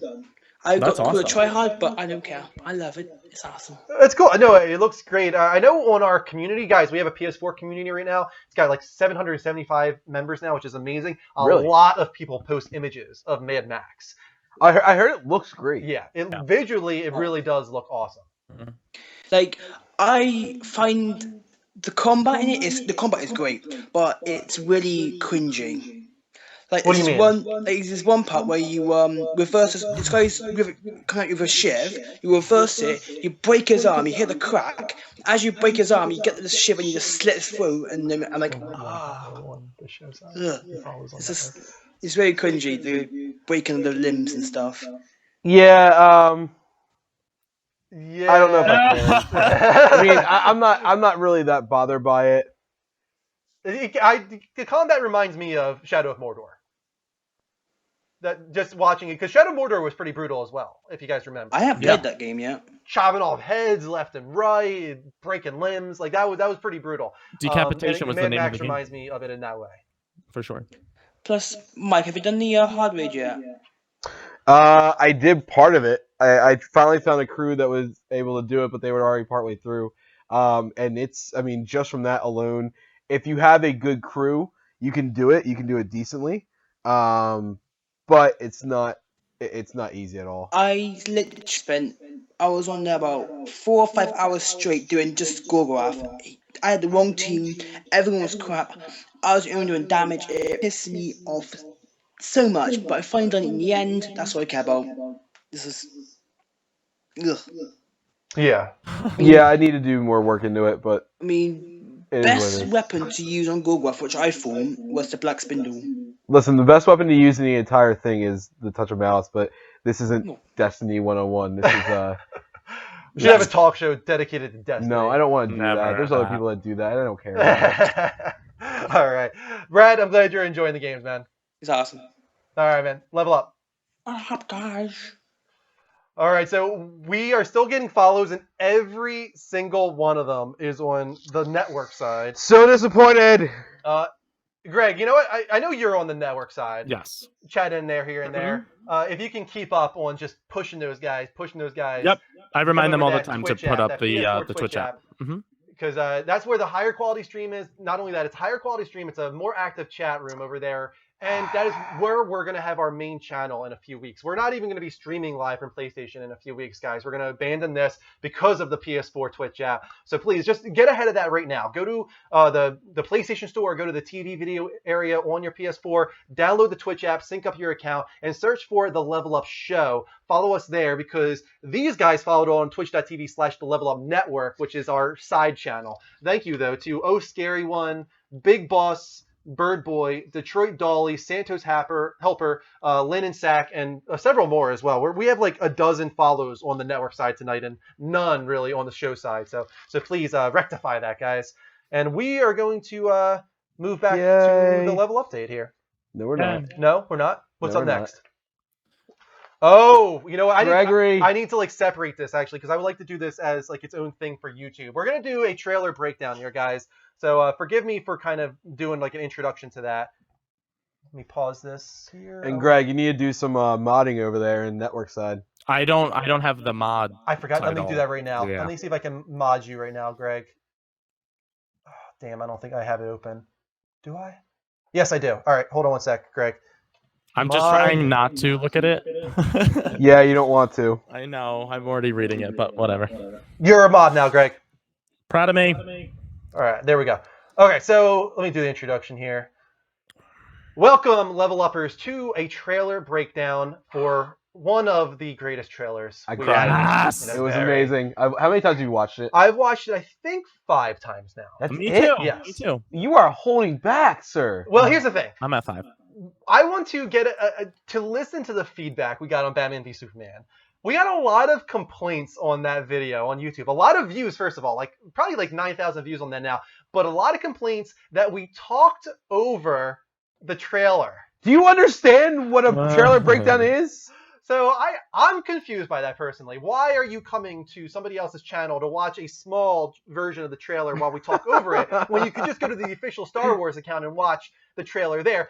But you know what? Still, we're going to just watch the trailer first. Yes, we are. We're just going to watch a trailer. Watch it once and then go back? And then we'll go back I'm good with that. and Okay. we'll actually break it down. All right, let's do it. To listen to the fan feedback on our YouTube account. So let's get into it, guys. The trailer for Star Wars, the final trailer for Star Wars, The Force Awakens.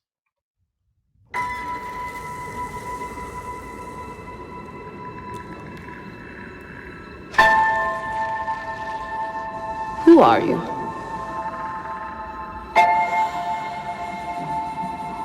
I'm no one.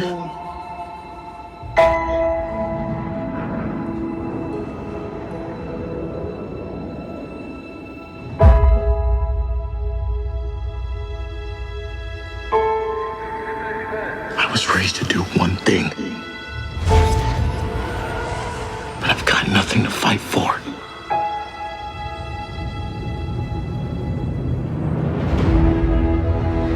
Nothing will stand in our way.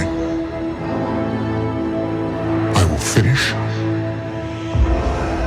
what you started.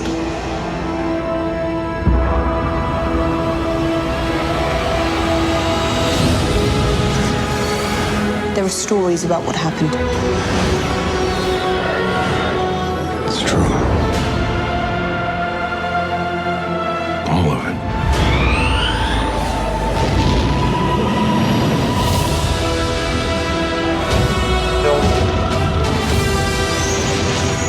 The dark side. A Jedi.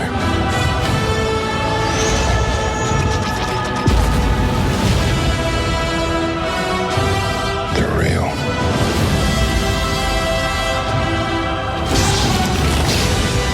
The Force. It's calling to you.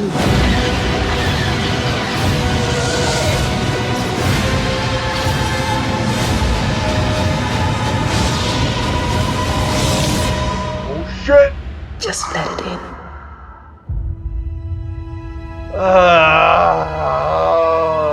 Instead of doing a breakdown, can you just go back and watch it again? Let's just watch it another 12 times, right? Oh my god! It's so damn The good. thing Oh. that I need to establish to everybody is that makes me feel like nothing else in this world does. That makes me so happy to be alive and know that this is gonna be a thing. So Let's go right back to the beginning. We're gonna Right. now we will begin our breakdown because we listened to fan feedback. We barely talked over that, although I really wanted to. Yeah, I me too. know. Right, but let's go back to the very beginning. We see Rey. Right. We And she's have in, to assume. I have to imagine that crashed Star Destroyer that we Yes. saw in the first trailer. Amazing shot here, just really showing off the scale. Look at that Right. there.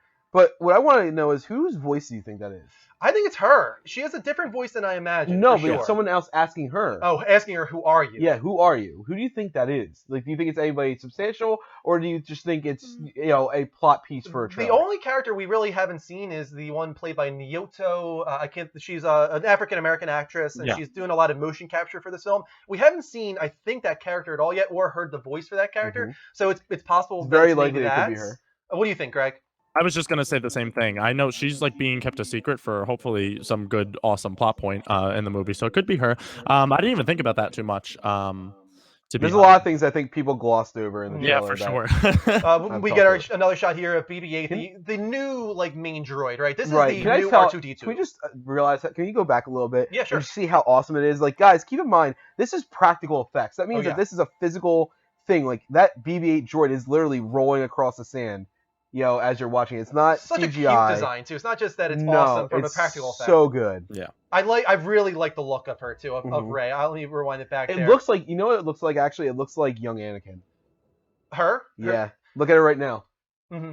A Doesn't little she? bit. Like, am I I'm just wrong? so Am I happy. off? I just think she looks awesome. I think she fits this universe. I think she fits this role, and I think she's gonna crush this role. First of all, She's so absolutely. awesome. she's really just, like cute. She's 20 years old, I think, and Yeah. comes off older in my opinion. She has this maturity to her that I really appreciate, and also in all of the scenes where she kind of shows more emotion, like either where she's crying or the part where she's shooting the gun. We'll get to later. I really like this. It feels like she's going all in. Yeah. Like, I 100%. really like that about Well, you her saw already. how much. I mean, she has to have a passion with her to react to the trailer like she did that we saw Oh the yes, video. the Mhm. Instagram You know video. that she put a ton of herself into it. You saw that, Greg. So right? this- The Yeah, I Instagram tweeted it video? out on our Twitter. It's the best thing in the world. It's Well, so yeah. good. All right, so now let's So- move on to what. Well, go scenes- back. Well, yeah, we'll rewind a little bit. So But- this is the other side of the trailer that we saw before.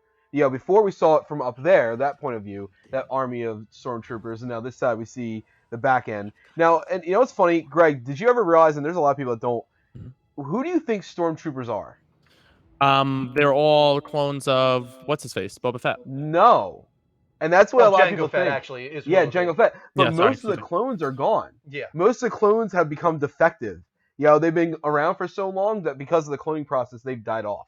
And they've either died off or had other jobs or anything like that. So a lot of these are just hired guns. They're just supporters of the Empire. He seems so young to me though to be an actual stormtrooper, and he said he's been doing this like his entire life in that. Well, quote his life was being for it. So I think what they do is it's kind of like you are bred into this life. It's like a military, like they militaristic send them life. off to Hogwarts or something. Yeah, it's like Hogwarts for stormtroopers. That's Really, awesome. that's awesome. I like that. It's I thought it was a little bizarre. Like it's hard to imagine somebody so young. He seems young. How old do we guess he is? This guy playing Finn. 23. Yeah, he seems like low 20s to me. Yeah, I was just gonna say 22, 23. So This guy, I mean, he is always either scared shitless or out of breath. Oh, at the same time, though, we do finally see some shots in this trailer of him not like out of breath and just crying Not or whatever. exactly. He's definitely Better. he is kind of my one concern, I will say. with the Same. film, because Greg hates him. I hate him so much. He's an overactor. Yes, Is- so is much what he he is. is. Every single trailer that we've seen of him so far, he's just like, yeah, and not like overacting the way we just brought up Daisy Ridley, her doing her actress, like she puts a lot into it, but it's believable. I Yeah. feel like when he's doing it, it's just so over exaggerated. It's if they put me in a Star Wars movie and I'm over exaggerating everything. Like that's I how think you feel care about too it. much about that, Greg. He was in 24, right? The newest season of 24. 24 Live Another Day, and he was Yeah, and god even in awful. that, I thought he was Well, he said- really overacting. Especially in now. that. That's what so Greg bad. hates him for. Okay. Yeah. I did not like him in that. So he definitely is my one big. But he's concern that. with Or this. you are actually a big concern. You have a big concern for it. He's my one concern. That's all I'm Okay. going to say. He's my Good one take, concern. With I'm this not film that so off far. by it. Anyway, let's keep going. Here, music This. first of all was awesome here in this moment. We got So Captain Phasma, and then we have Kylo Ren, Mhm. and here's what I don't know, and I think these are two clips mashed together. I want go back to that real quick. The Captain Phasma clip. okay. So they're looking off, and actually, it's too fast. So down there in the bottom right, I think you're gonna see the other station. Okay. That we're coming up, and that's actually gonna be pretty cool. But then you have this. I don't think that's actually connected. Yeah, into that's one. what's interesting is they're making it look like he's talking to the helmet and he's saying, "I will finish what you started," which is bizarre to I think anybody watching this because first of all, how does he have the helmet? Retweet. No. Well, I mean, they could have recovered it. Yes, they could have. Uh. But I think this is the main thing that's making some people think that somehow, as unbelievable as it may seem, that Luke is Kylo Ren. I think it's actually Retweet. not that at all. Do you want to know my theory? on Wait, it? do you think it's unbelievable, or do you think that it's not Luke? It's not that. What do you think it is? So, in the expanded universe, which J.J. Abrams seems to like a lot, Uh-huh. there is the grandson of Emperor Palpatine named Ken, Yes, and Kylo Ren, Yes. K-N, Ken. I agree. So, I think it's that, and I think he's actually talking to maybe like a memorial to Palpatine or something like that. Uh-huh. I don't think it's going to be Luke. I won't be surprised if it is. No. I see that. But I think it it's a could red happen. herring. I see the potential. I do see the potential for Luke to be bad in this one. I understand that he goes bad in the alternate universe. This isn't that though.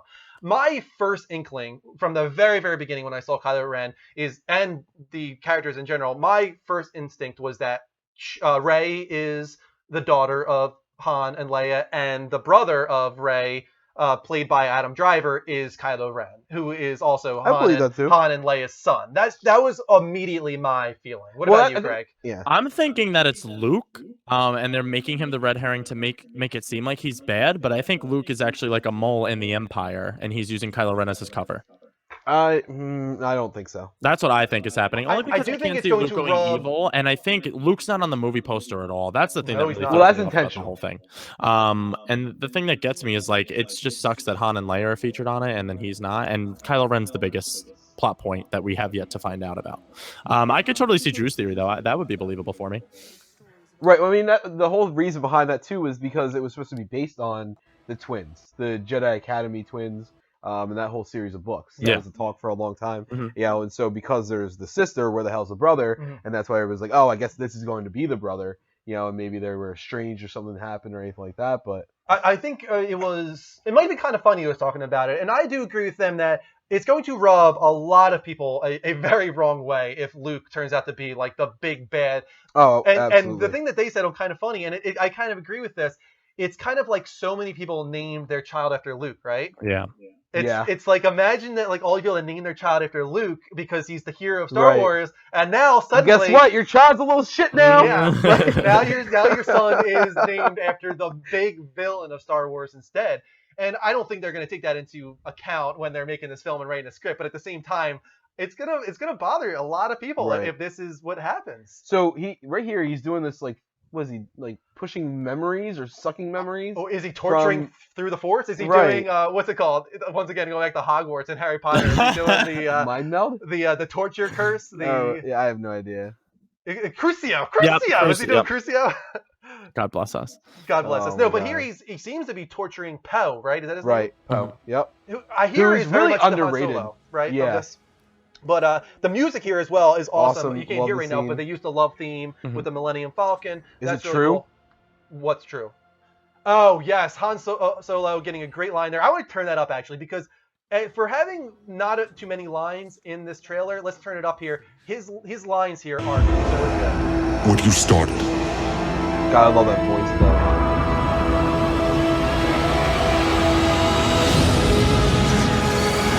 There are stories about what happened. It's true. All of it. So good. Powerful. Just that delivery there. And also that right there, man, is J.J. Abrams good at jumping to light speed. Right? Yeah. He's really good at it. No, I'm being completely honest. He did a great job with it in Star Trek and now in Star Wars as well. Really, really cool jump to light speed like there. that I think a lot. it's so cool. Go back. All right. So we have the. What's weird about this, and this is why I don't know if I believe that. I like the whole theory that Kylo Ren is not actually a true Sith. Okay. Have you heard that one yet? No, I haven't. All right. So the whole theory is that he's not actually a Sith. That we haven't seen any of the Sith yet. Well, they're not even calling it the Sith in this one, from what we can tell. They're just calling it the dark side. Right. And so that's what I'm saying. I don't think we've seen any of the Sith, and I think there are like puppet masters behind the scenes that we haven't seen at all. And especially because the Sith never work with hired guns. We've never seen that in any of the things, and anything. I mean, the master and apprentice. The rule of two, I guess you could call it, right? Right. That's what we're used to. But we've never seen them work together. We've seen Jedi work together, with the clones and everything. We've never seen Sith work side by side with a squadron. It looks like of hired guns. So that kind of throws me a little bit. I love the scene with the water. Some cool shots here. Some space battles. Got Poe there and Finn. This is the one scene that you're talking about, but he still looks really concerned. Yeah, he's right. like, I know I'm about to be out of breath, bud. Like, I don't want to go into it. Nice practical effects explosions. That's there. really crazy. Let's rewind there. First, we get a shot of a cool looking robot there, and also, where do you think they're going here? What is this place? It's got a symbol on it here. I want to say it's a Jedi Academy. That's what I was gonna say. It's Hogwarts for Jedis. Yes, God bless us. No, but that was actually in one, like, I remember the books and everything like that. They go into this like old library of the Jedi and everything like that. I don't know. Maybe I'm just going I too could have crazy sworn with I that saw part. somebody trying to connect the symbol on it to Boba Fett for some reason. The symbol that you can see, the white one on the wall there. I can't remember how I found this, but I remember somebody trying to make some connection to Boba Fett. So I don't know if that means anything, but something to keep in mind. Boba Fett's not dead. If they're going with the alternate universe, If right? we're going by the what's his name's speech during Parks and Rec. Flash to Tatooine. Oh, right, yeah. You Sarlacc see pit. one climb out of Sarlacc I mean, pit. I hope that they keep Boba Fett as Oh, dead. man. I've never been a huge Boba Fett guy, actually. Same. Because I don't understand the he's cool looking, but he dies. Right. I'm sorry, it's like and a little he's bitch. barely in the movie at all. Everybody's like, oh, in the expanded universe, he's great. But I was like, everybody had a huge hard on for him before the expanded universe. Why is he so like? I don't understand it. I mean, I get it's cool to have a bounty hunter and everything, but I never got it either. You're not alone. So I don't. Having a rocket on his back. Yeah. If they don't bring back Boba Fett in any way, shape, or form, I have no problem with it. Okay I agree with Moving you. on from They've done Bounty Hunters so much better in. Well, neither of you watched the Clone Wars and/or Rebels, correct? The animated shows that are canon. No, I have not. Those are phenomenal. That a bunch of people were saying too that Kylo Ren, since he has the animatronic voice, might be an incarnation of Darth Maul spawn, considering he still lives on in the universe, wherever I he think that would is. be kind of a stretch. Yeah, that would be honest. really pushing it out. Little bit. I'd be okay with Darth Maul being around. Yeah. But I don't. He's a cool character, like that, and they definitely killed him off too soon when it comes to the main series. But Retweet. Boba got wrecked. yeah. Here, this shot is not the first time we've seen this shot, but No. Is this a red herring here, or do we think this is actually Luke with the animatronic or whatever you want to call it hand? I think it's Luke. I mean, I feel like that's supposed to be the symbolism shown between It's R2D2. Yeah. him and R2D2, and they had a close relationship. Mhm. I know when I showed this on Level Up Direct, a lot of people were like, nah, that's not Luke. I don't feel know like it who has else to would be be. that. I feel like it has to be Luke. Yeah. And here's the thing: in this scene, there's like embers, right, floating through the sky. In another scene, we saw like stormtroopers and Phasma setting fire to a village. Maybe this scene is like directly during that. So I want you to go ahead a little bit. I want to come back to that thought Okay. because I think there is another scene that's connected. There it is right here, actually, Right with here. the fire. There's Phasma. Right. And this is where, but like that right there. That's concerning to me. Yeah.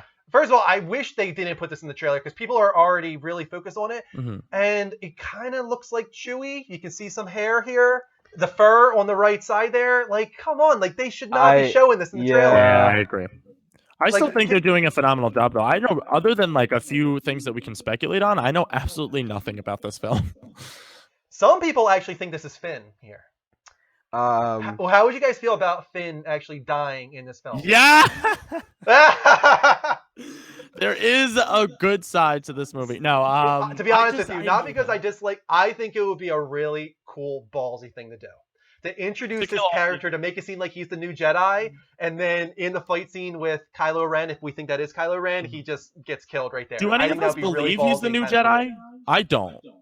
Well, he has a lightsaber, which some people automatically think makes you a Jedi, right? Yeah, But I don't think he has that lightsaber because he's becoming a Jedi. I think he has that lightsaber as you need to defend yourself in this moment. Luke hands it to him like, I can't help you here. Here's a lightsaber. Have fun. Yeah. And then he gets his ass handed to I'm him. thinking when he dies is going to be how she ends up getting a lightsaber herself and like finally coming into like and accepting her ability as a Jedi. That's what I would love to happen myself. I do hope that she is the Jedi of the film. That's just I want a female Jedi. Yeah. Me too. That's And my that would thing. be really awesome. My favorite Jedi of the entire series, which is so underappreciated because nobody knows her in the movies, is Ahsoka. Ahsoka Tano, who's Anakin's apprentice in the Clone Wars, and now she's come back in Rebels. It's one of the coolest Jedi stories and one of the coolest Padawan to master just journeys that you get to go on. And she's a female, one of my favorite characters of the whole saga. I actually want to go back to the poster for a moment because if we look at the poster as kind of the symbolic thing of where the characters fall, that kind of makes me concerned for Daisy Ridley's character, Rey, because she's right in the middle, right? And her staff is literally synced up in line with the red lightsaber of Kylo Ren. And her face also has a little bit more of a angry look to it. And anger, we all know, is the side of the dark side. So if you look at Finn, he's totally on the right with the blue lightsaber. So if we're going by that, is Daisy Ridley going to be the one torn between the light and the dark in this film? I hope not. I want her to be on the light. She needs to be on the light. I'll be so upset if they make her dark. Although that would be a cool line for her to tread throughout the whole film. But I feel like she has to be on the side of light. And I Some want cool her to be on the shots side here. of light. Once again, we got Poe and his TIE fighter. Some awesome aerial scenes there. That's the scene I was talking about there that shows emotion but not overacting, right? Agreed. Like look at look at her there. She's Yeah. all in, man. She's angry. She's shooting at something here. But just the emotion on her face that's what I want to see. She's pausing it gonna right nail there. this. Look at that. She's angry. She's awesome. She's awesome. Like no, I really do. I'm really, really excited for her character. I have high hopes for Looks Rey. like we're back in Endor though. Yeah, it does look like Endor. You're right. So I wonder if that's where that Academy oh, thing was. Let's pause it there because our only shots of Leia in this film comes up in a moment here. And what's kind of really touching about the scene is, oh my God, it's so quick. Yeah, Jesus. it really is. It's so fast. Okay, there we go. I got it that time. Proud of us. What's really touching about this is obviously it's Han holding her, right. but it just brings back the memories and nostalgia, but also the idea that these two people have been in love with each other and have stuck together Right. for 50 years. And That's a probably- really touching thing. God only knows how many more fights and people up. Like, just look at the emotion in her. Carrie Fisher's gonna crush her role too. I think. I wonder what the into it. divorce rate in the Empire is. Yeah. Well, he's not a Jedi, so that means he's going to stick with her, right? Jedi can't have loved ones, but Han's a space pirate, which makes him even better. I don't think Leia's going to be in this that much, to be honest. No. Do you guys want any of the older cast to die in this movie? No. Well, I wouldn't say I anything. want the older cast to die, but I do think one will die. Oh, I'm telling you right now, it will. Yeah, I think one has to die. I feel like Leia do we is think gonna it be is? more of like that. Well, it depends on how far we're going with this.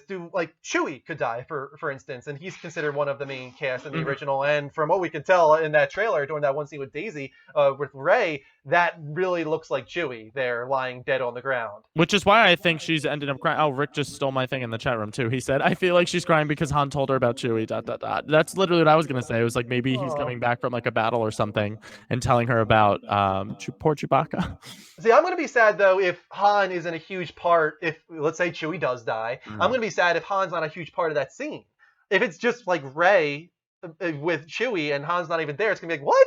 No, missed opportunity here. Like, you don't kill Chewie No, off I think without Han I think being that's gonna right be there. our original cast. Getting together type thing. Okay, yeah. Like the and bonding moment between the two. Well, with Luke in there at the same time. Yeah, true. And the last shot of the trailer, of course, badass here. This is where he's like, all right, I got this. And then he's like, oh, wait, no, I don't got this. And we can rewind this so many times. Let me put it up on the big screen for you guys as well. Look at the fear, man. His face. The fear on his face during this scene. I'm going to try and pause it here if I can. Look at him. He's like, oh shit. Like, I'm not ready for this. I don't know what's like. Well, and here, you want to hear something that, it could be spoiler. Look where they are. Yes, right? And then go back to the scene of Rey crying. Yes, it's interesting. And this might be the spot where Finn dies, right? Maybe Kylo Ren kills him here, but is this Kylo Ren even? Or Uh-huh. it could be that's Kylo Ren and that's Rey's brother. She finds out that it's her brother and he dies, and then we finally find out who the true Sith is. What's interesting about this scene here, and one of the reasons you might be right, maybe this isn't even Kylo Ren. Why doesn't he have his helmet on? He's got the long Jon Snow hair going on here. Well, He has a long Jon Snow hair. We saw in one of the magazine shots when they did one of the photo shoot, we saw Adam Driver with no helmet in Kylo Ren's suit. Yes. So You're that right. could totally be him right there. We don't know because we can't see the face, obviously, but I do love this scene so much with Finn crapping his pants because Finn in danger Maybe makes me during happy. the fight here, he gets his helmet knocked off?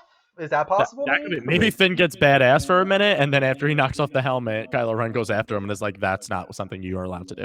Yeah, there's a reason they're showing this as the final scene in the trailer, in my opinion, and it's because I feel like this is going to be a pivotal moment in the film. Absolutely. And a surprise moment. Yeah. Like this is going to be a twist, in my opinion, this scene here, and they're already setting it up by having it be the final scene in the trailer. It's the only scene I think out of all the trailers we've seen that have two lightsabers, light and dark, in the same shot.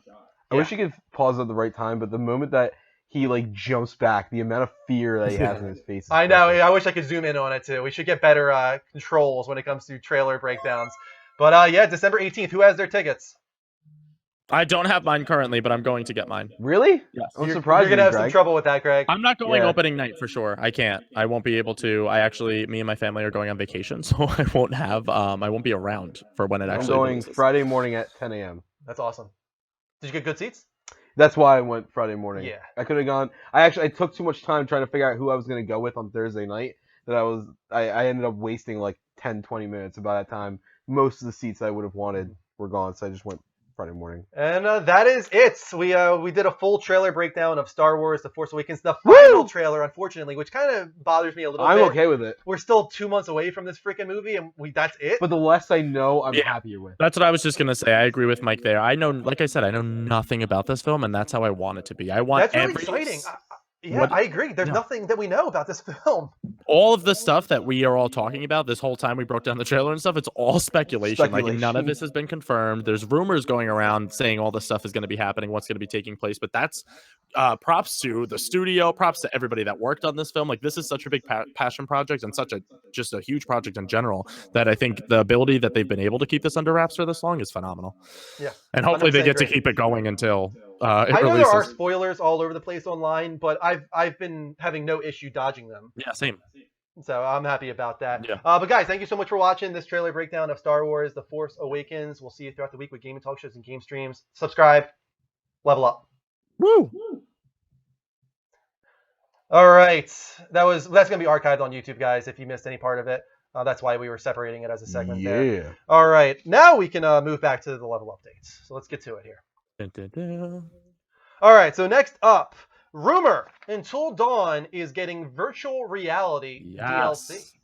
Destructoid writes, according to an email received today by Destructoid, verified and confirmed through a second independent source, Sony is currently performing market testing in the UK on a piece of Until Dawn DLC, tentatively titled Rush of Blood. The DLC, which appears to be an on-rails first-person shooter, is being designed to work with PlayStation VR.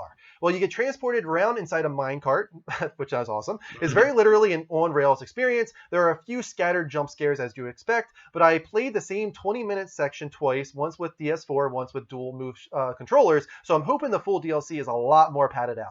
I didn't see which character I was playing as, I'm not sure if it's specified, but no names were mentioned at all. It starts off shooting targets in the snow, then moves towards a house as you get deeper into the house. I don't want to actually read this part because it's kind of spoilery for the main game as well. But the final note here, while it's currently unclear how far along this DLC project is, it seems like it's set in the same areas as the main game and relies heavily on motion controls.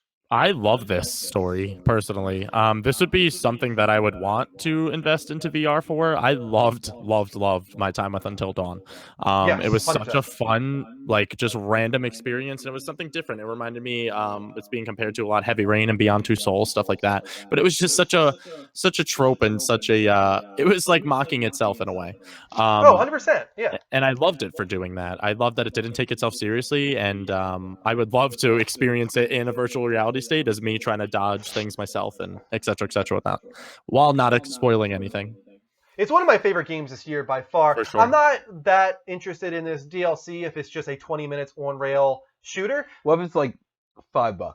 That's the thing, right? Yeah, if it's like $5, I would jump on board for that just to have a fun little virtual reality experience. Agreed. But I think they would be smarter to release it for free, to be honest. That's what I was just gonna say. And I feel like it's gonna be free if you buy Morpheus.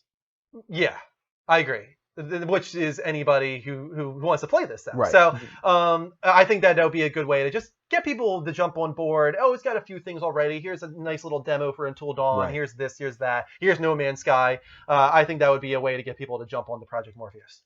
Someone said, actually, how true is the rumored $4.99 PSVR?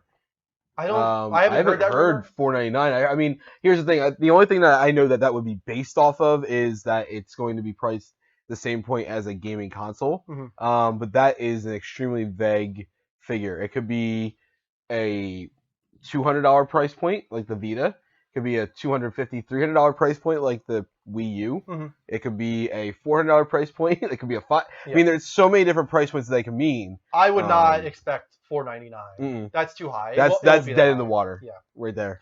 We had a couple more follows here, only one on the show side. Thank you to us, Sparky, for following us on the Level Up Show, our main channel. Those who followed on the network, please download the PS4 Twitch app or go to twitch.tv/The Level Up Show and follow us there for the main channel. Thank you to WowKing555, DCP77, Hurry Up, Wit the Weed, Villa PR, and many more. Make sure to go to the right channel, guys, and follow. Go ahead, Mike.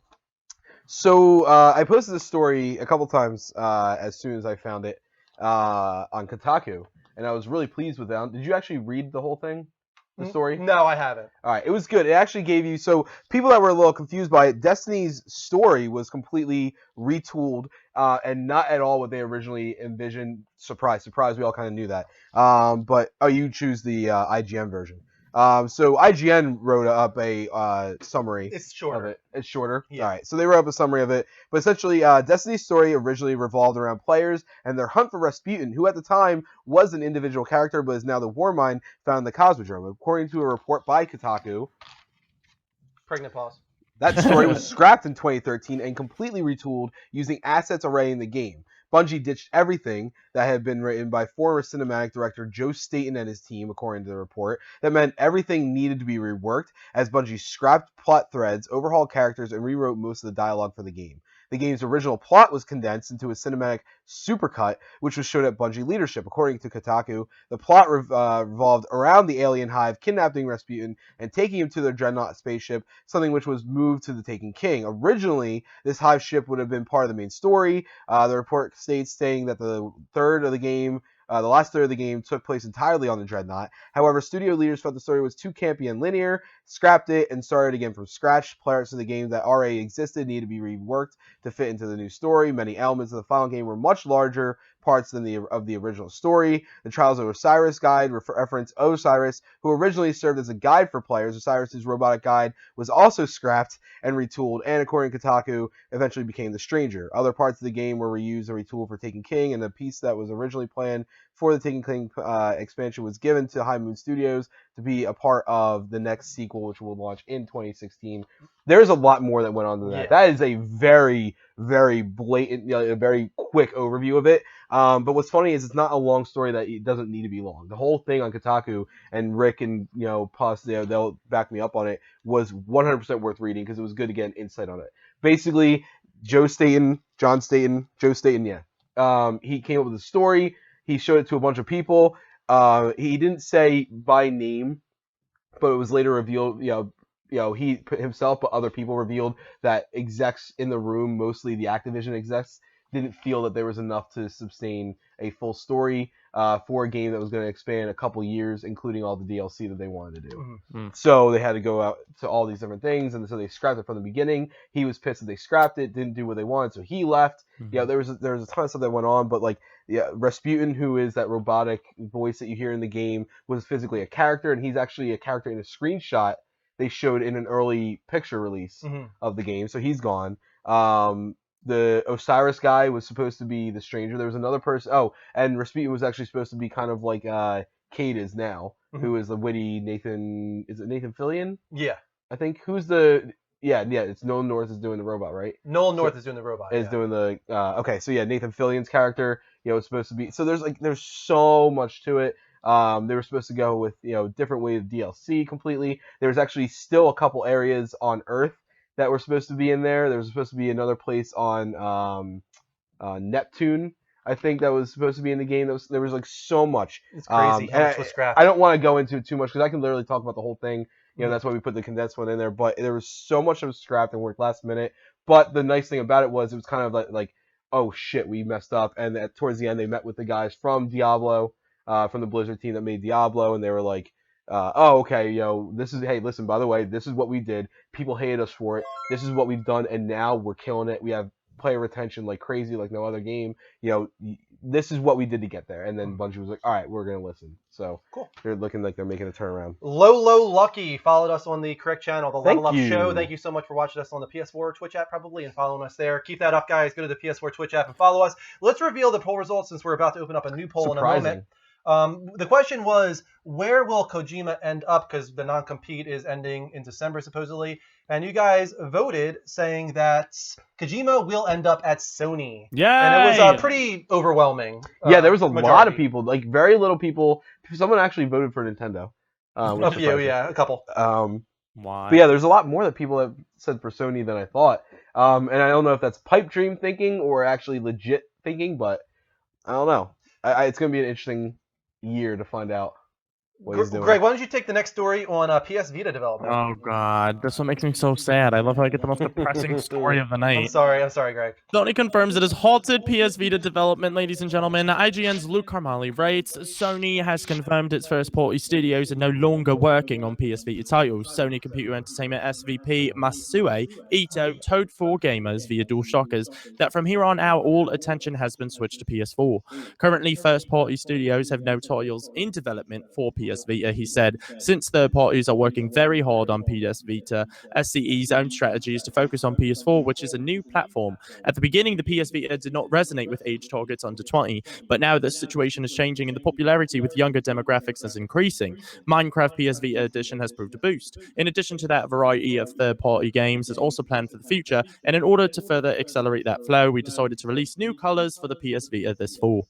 I read it in a British accent because Luke Carmali's British. I was going to say, did you read that the whole thing? Because I didn't even notice till the very end that you were in a British accent. Yeah, he was. He's a British person. Can I just say that your British accent throws me because you take two different dialects for your British accent and use them at the same time? What I do when I do my British accent is I remove syllables from my brain and then I just kind of throw it all together. But wait, to talk about this story more, this makes me so depressed. I'm finally happy that they're being honest with us and they're just like, listen, like they were beating around the bush for so long, but I think they were their own downfall here, and I think we can all agree on that. Like, not only that, I understand. Does that article go into the different colors? The Aqua Blue Vita that just came out and didn't drop the price? Right. Is that what was covered in this? Because that was actually part of the same thing I read. That's what they said, that they are they're trying releasing new colors and stuff like that. To try to incorporate a younger audience. But here's the thing. He said at one point, I think, that third parties are focusing. They're not doing first party games because third parties are focusing on it. What third parties? Mm-hmm. Yeah, it makes me sick. The only one, not even that. It's really just an indie scene now, and I mean there are new games coming out through PS Plus each month. They are putting the titles on there, but most of them that they've been putting on as of late has been the ones that can stream or cross buy between all three consoles, if not just PS4 and Vita themselves, which is depressing. We also put a poll into the chat, guys, asking, do you think Sony will release another portable? The first being yes, a gaming console, meaning something like the PS Vita. Yes, a phone/tablets will be the second option. And C, no, they're done. Let's clarify B, because I think it's going to be. I actually do think it's going to be B for me personally. Okay. But I think it's going to be a tablet launched with PS Now service plus remote playability. What about you, Greg? What about you, Greg? What do you think? I just think they're done completely with everything, and I think they're smart to not do another portable. Phones and tablets, they might always still stay in that business, but I don't think it's going to be anything gaming focused. I just don't think it's right for them to do that. PSP was a success just because I think it was their first one out of the gate, but then we've seen every iteration from them: the PSP Go, the PS Vita, and this seemed on paper like it was going to be the greatest thing that ever happened. And I love my machine. I love my PS Vita. I use it all the time. But it didn't take off, and I don't think it would be logical for them from a business standpoint, at least, to try to invest in it again. I agree with you. I don't really want them to do another. I don't want them to waste resources on a portable system that will probably once again fail after a year or so and only have third-party support. I want them to focus their development on consoles where their bread and butter is. Get the best AAA first-party titles on PS4 and then PS5. That's just coming from an American who has, Americans are more console-centric than the Japanese. I don't know if they can ever really break through again in Japan either, because Japan is so more about mobile and phone than they are about handheld consoles now, that I don't really want them to focus on that. Why bring two things when you can only bring one? Yeah, personally, I want them, and I think that they should not do another. That's just me. Agreed. Let's just reveal the poll, because I don't think you guys are voting any further with it. Or actually, you are. You're still voting. We got a couple notes, and then I was just going to say leave it open for a bit. I'll remind you in 5 minutes or so to take it down. Sure. All right. Why don't you take the last story here, Mike? This one's awesome. Pokemon Gym is in Japan. Yes. IGN's Alex Osborne writes, Pokemon Expo Gym, a fun-filled learning center geared towards kids, is coming to Japan. Sonoya's Interaction has announced. According to Inside Games, this real-life gym will open its doors in Osaka on November 19th and will offer fans of the popular creature collecting franchise Pokemon-related tips and tricks. Various training programs will be available where participants can earn an array of rewards, including special Pokemon for use in the mainline 3DS game. Membership cards and an accompanying pass will be available for pre-order on October 31st. Additionally, a Pokemon Expo Gym Gear app will be launching for smartphones next month, allowing users to track their stats and gym ranking. While there are currently no plans for a facility like this to open in the West Coast, Pokemon fans all around the world can look forward to Pokemon Go, Nintendo's upcoming mobile-centric MMO, which will have people running into the streets to catch Mewtwo and getting hit by cars, launching for all smartphones in 2016. That's the trailer that's playing right now. That looks so much fun. It really does. Even that interests me a little bit. And we all know I'm not a mobile guy. I've been getting more into mobile games as of late, especially with the bigger properties and the names coming to it. Like one of my favorite games I've been playing every day now is The Walking Dead No Man's Land. It's AMC's like official thing. It's using all the characters from the show and all the theme music and stuff. So with the big licenses, I think mobile games could take off, and this Pokemon one is definitely right up my alley for sure. Can you imagine how awesome this would be with Google Glass? Oh, 100%. Oh my god, I'd cry. I feel like it's made for Google Glass. Yeah, retweet. Right? Oh my god. What's another game that you think would like really benefit from like a gym dedicated to like training for it? Like Digimon, maybe, like all those kind of like random Japanese experiences. Yokai Watch, is that the one that's coming out? No, that's blowing up everywhere. Is that a big thing, by the way, Yokai Watch? It is. It's a very big thing. There's a whole room dedicated to that. It's a very near big Comic-Con. I feel like Call of Duty, like first-person shooters, it would be cool if there was like a gym for people to like go to, like train. Can you imagine if there was an arcade that had those like running mats with like the 3D VR? Yeah, right. You know what I'm talking about? Yep, I know exactly what you're talking about. Yeah. Oh my god, I would go there all the time. And they'll wear like the bulletproof tactic vests. So, yeah, the ones that give you that feeling of getting hit by bullets, and they're like getting into the game and training and shit. God bless. I think that'd be so much fun. All right, let's take one Skype call, guys. Feel free to call in on Skype at the Level Up Show, spelled exactly how it sounds, no spaces. The banner is up on the screen if you need it, and we talk all things gaming related. In the meantime, Greg, anything interesting going on in the chat? Everyone is excited about Pokemon Go, apparently. We have 60 people watching on the better quality Twitch app stream, which is awesome.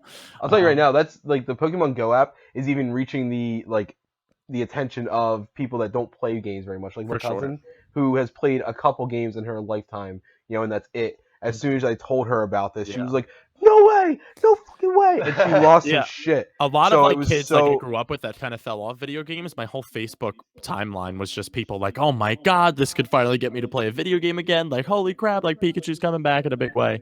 That was cool to see that on my Facebook feed. Another big thing in the chat room on the Greg. Hold on one sec, Greg. We do have somebody who called in. Awkward. It's all good, man. LB, welcome to the show, man. Hey, Drew. Hey, guys. How you guys doing tonight? How's it going, man? Welcome to the show. What do you want to talk about tonight, LB? You guys got some good stories, man. The one about Naughty Dog, man, I thought that was very interesting. When you guys talked about before you got into the Star Wars one, about how the one guy left it.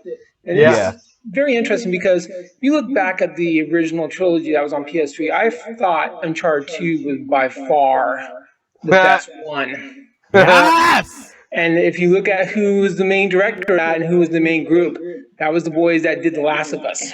Yeah, 100%. You're right. Yeah, Neil Druckmann, Bruce Straley, they were some of the creative directors on Uncharted 2 and then moved on to The Last of Us. Who was this caller in the chat room, may I ask? What was that, Greg? Who was this caller in the chat room? This is LB. What's your name in the chat, LB? It's Lyndon Sack. Lyndon Sack. I love him. Tell him I love him. I called you guys about a month ago. Yeah. Cool, man. Yeah, I agree as well. I think Uncharted 2 is the best in the series. I love Uncharted 3 as well, but Uncharted 2 is the best one. And that's why I'm really excited about Uncharted 4. I wasn't less excited with Amy Hennig. I love Amy Hennig, and she's been one of the minds behind Uncharted from the very beginning. For sure. But when Bruce Straley and Neil Druckmann jumped on board and kind of took over it, the first thing I think popped into everybody's head was, oh, it's going to be darker. It's going to be more mature. Yeah. And it's going to lose that fun nature of the other ones. But they forget, like you said, that Uncharted 2 was Neil Druckmann and Bruce Straley. Yeah, and that is very true. So I think it'll still have the fun in there. I think there'll be more character development like what we saw in The Last of Us. I got a question for you guys. Do you ever think Sony will ever bring back the SOCOM series for the PS4? Or you think Nope. that's gone? Dead in the water. I agree. So here, and this is a really sore spot for me because that was one of my shaping games growing up. I always loved it. I played the shit out of the entire. Heck, one of my gamer tags was completely made because of that game. When they brought it back with SOCOM 4, just SOCOM, it was not at all what I wanted. Plus, the game didn't really age. A couple of things I forgot that to aim in on your gun. Now we're so used to pulling the left trigger and aiming on the gun at the time. When they brought it back for SOCOM 4, the newer one from Zipperhead, you had to press up on the D-pad and then go back to playing to aim, and then you had to press up again. It was really weird, so the controls didn't work as well. The type of game itself worked, but they dropped too many balls. It didn't sell well at all, I think it's scrapped. Another big part of it is Zipper Interactive really got the shit end of the stick when it came to the release of that game. Yeah, it came out at the during the outage, I'm pretty sure. It came out during the PSN outage and was dead in the water as a result. It was an online game. It was multiplayer centric, and the PSN was down for 3 months. Yeah. That was it. Zipper was done after that. Mag was their previous failure, I would say. Didn't do well. Right, and that then, was an experiment too, which sucks. Yeah. And then SOCOM comes during this terrible timing. Same with Motorstorm, another one that got the shit end of the stick with Apocalypse. It sucks. That was it. That was the end of the series. And because of that, I don't think we'll ever see another one. It's just they don't have the faith in it anymore. You know who I think can do an awesome job on it? If you guys ever played Last of Us multiplayer, and if you remember back to the old days of the PS2, the SOCOM, that multiplayer feel a lot of style of SOCOM. I can understand the comparison. I don't. The third person. That was the coolest thing I found. I think the one thing is the third person, and the whole idea behind sneaking is better. Yes. But I think that's really it. The problem is games have advanced, and that's kind of actually realistically what I was hoping to get more from out of Rainbow Six, and I didn't. I got I got something completely different that I wasn't expecting. I think there's potential for a game like SOCOM to come in and be like, hey, this is the way we're gonna do it, and you're gonna fucking love it, and I'm gonna be like, yes, take my money. But I don't think it's gonna come in the form of SOCOM. I think that name's already dead because I think now there's too much negative surrounding SOCOM. There was the game H-Hour that was supposed to be worked on, and it was worked on. It was a Kickstarter, and then that kind of disappeared. See, I thought that was still coming. No, it's there hasn't been. Remember when we talked about it at the beginning, not last year, 2 years. It's been a while. It was 2 years ago when we talked about it on the show, and there hasn't been any progress since. I think there's a beta no matter you can get what, on stream, all Sony has to do but it's no more better than a beta. I Mag. hear. Give us a Mag 2, and then we'll all be happy. There's too much going on. Greg, shut up. Oh, sorry. LB, what's up? What I would say is that H-Hour is actually running on stream right now, but it's no better than an advanced beta. It's not that good. Okay. Right. Okay. Yeah. And Greg, what were you gonna say? Yeah. I was gonna say all we need is a Mag 2. Mag 2. We'll be happy. Well, you know what sucks about Mag is it was ahead of its time. Yeah, for sure, it was. Mag actually was good because I it was, enjoyed it. What was it, 120 people pop in? Yeah. I think 120 people per side. Yep. Yeah. I think it was, and it was pop in anywhere. Yep. So it was actually what's funny is PlanetSide 2 was developed more recently and was shit in comparison to what Mag was. It was ambitious for sure. It was ambitious, but dude, it actually worked well, but it was ahead of its time. Yeah, they did achieve their goal. I think it ran solid with 128 on each side. It really had no other draw to it besides that though. They didn't. No, what was nail only everything online. else. Yeah. There was no. Here's the thing: it would have succeeded so well on the PS4 and Xbox One. It was online only. It was massive multiplayer. Yeah, and guys, it was 250 people too. 250? Yeah, that's what it was. Okay, I knew it was high. Yeah, it was crazy. But the problem is on the PS3, there's no party chat mode. Yeah. So it was really tough. There was a lot of things holding it back. So it was way too ahead of its time, which is why I respected Zipper Interactive, but they're dead. Well, LB, man, great call. Thank you for the questions, man. We're gonna move on with the show, but I hope you call back in again later on. Thank you, LB. All right, see you guys. Level up. Level up. Woo! What was I gonna say? Do you want to reveal the poll results too? Sure, yeah. Let's do that right now. So the question was, will Sony release another portable? And looks like we got here 9 people saying no, they're done, and only 1 person saying yes, another gaming console they think will come. So Surprised no one thinks the phone or tablet. I guess it just hasn't penetrated that market, but I'm telling you right now, they're doing it. So Well, we'll see. I mean, in Japan, that's where the market is for sure. I do agree with that. Looks like we're still getting follows only on the network side, oh, guys. you guys, Courtney you're killing me. and Broken Mind, thank you for the network follows. But please, if you're watching live from PlayStation still, go to either the PS4 Twitch app, which just released, or go to twitch.tv/the Level Up Show. That is our higher quality stream. That's the more active chat. We have over 60 people on that side, and hope to gain a lot more as time moves on and we make that transition. So please, support that. Jump over to the higher quality stream and follow us over there. And I think we're moving on to. Well, you're gonna have to skip the trailer. I'm gonna skip the second trailer of the week. We were gonna do Just Cause 4 or 3. What is it? 3. But we were just too far behind. So let's move to another level update segment here. Okay, so rumor: Sony Santa Monica's canceled game was called Darkside. Darkside. We've talked about this a little bit previously about Stig Amundsen, I think his name was, the guy who did God of War 3. Great game, but after that he moved his team over to this new IP with Sony Santa Monica that was supposedly very similar to Darksider. According to insiders on NeoGAF, quote, back in February of 2014, mere months after PS4 launched, Sony Santa Monica was hit with big layoffs and restructuring of the entire studio. Second team that was led by the God of War director Stig Asmussen was disbanded. Many devs were laid off. Stig also left to join Respawn Entertainment, and the rest were transferred to the core team that worked on several God of War games in the past. The exact nature of the failed project was never unveiled, with some hints pointing to a highly ambitious open world game that had some ties to the structure of Destiny. Darkside was definitely an interesting concept. It had RPG mechanics, customization, vehicles, a post-apocalyptic open world. Things just didn't come together. Milestone reviews failed, and they couldn't get the action melee combat working with the guns. So it sounds like it just wasn't working. They weren't right. They the weren't vision he getting had it in his done. head didn't match up to how it would physically work on the. I still controller. personally wish they would have given it more time, but I don't know what was going on there. I don't know how far Anytime off it was. anytime I hear that there is a focus on guns and a focus on melee, it's not going to work. You can't bring a knife to a gunfight. It's not going to work. Like that. I think it would have been. We hear that a lot of the reason they quit it was because it was so similar to Destiny.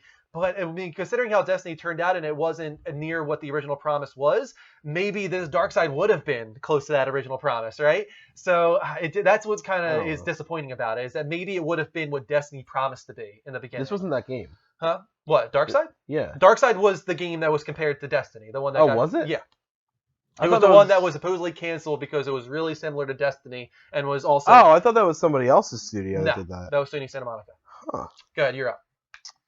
Well, another disappointing news. Microsoft's revenue drops $1.8 billion from last quarter.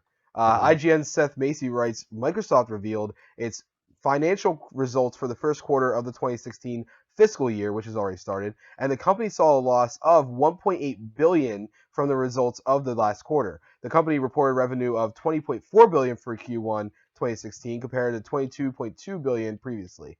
The only Xbox mention in the release came with the announcement that Xbox Live monthly active users grew 28% to 39 million. That number does not represent a high point for the service, but instead represents growth over the same period last year. Xbox hardware revenue decreased 17%, mainly due to lower volumes of Xbox 360 consoles sold.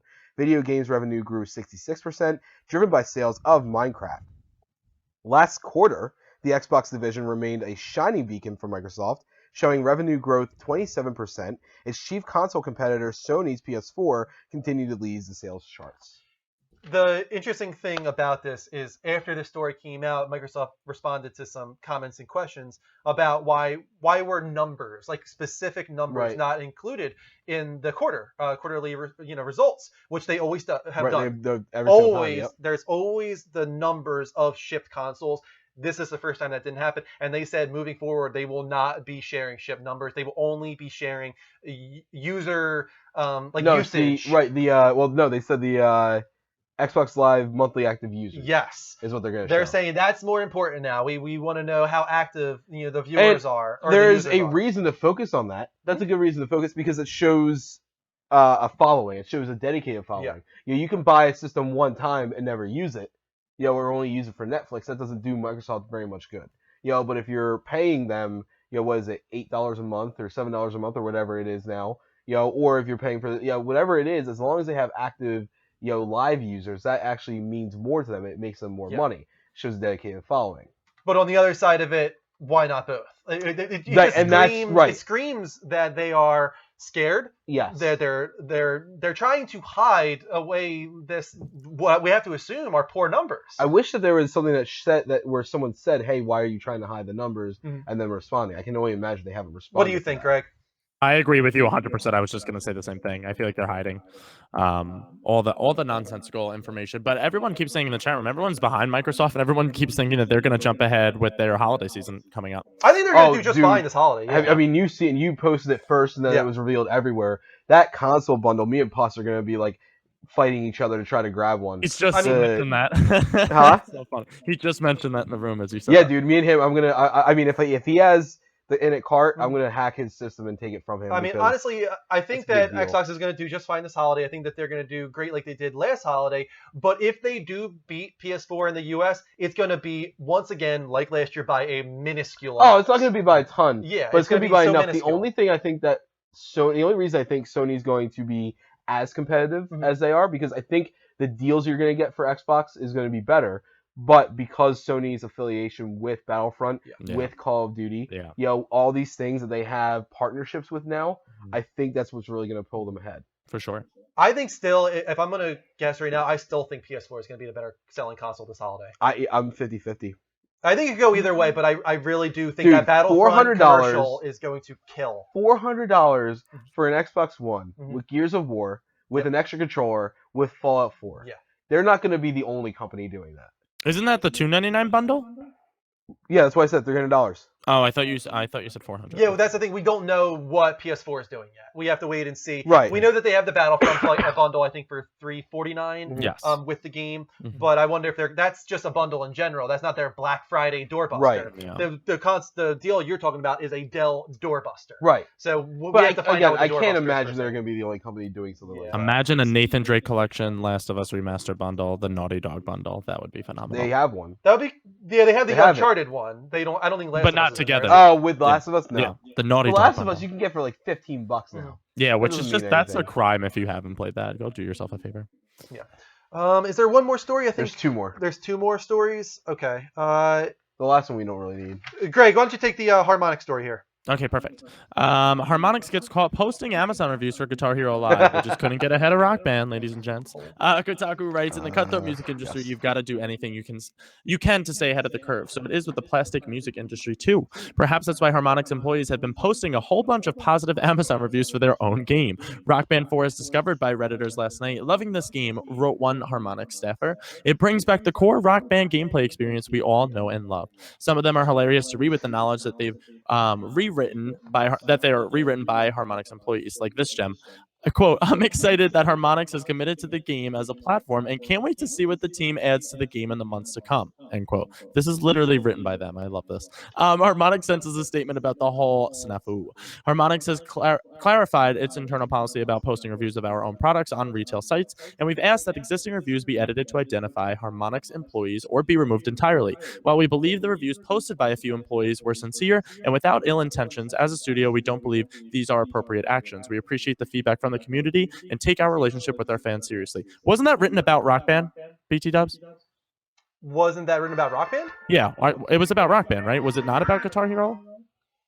Sorry, Mike's phone just went off. I couldn't hear what you say. Go ahead. That was all about Rock Band, right? That they wrote the reviews for?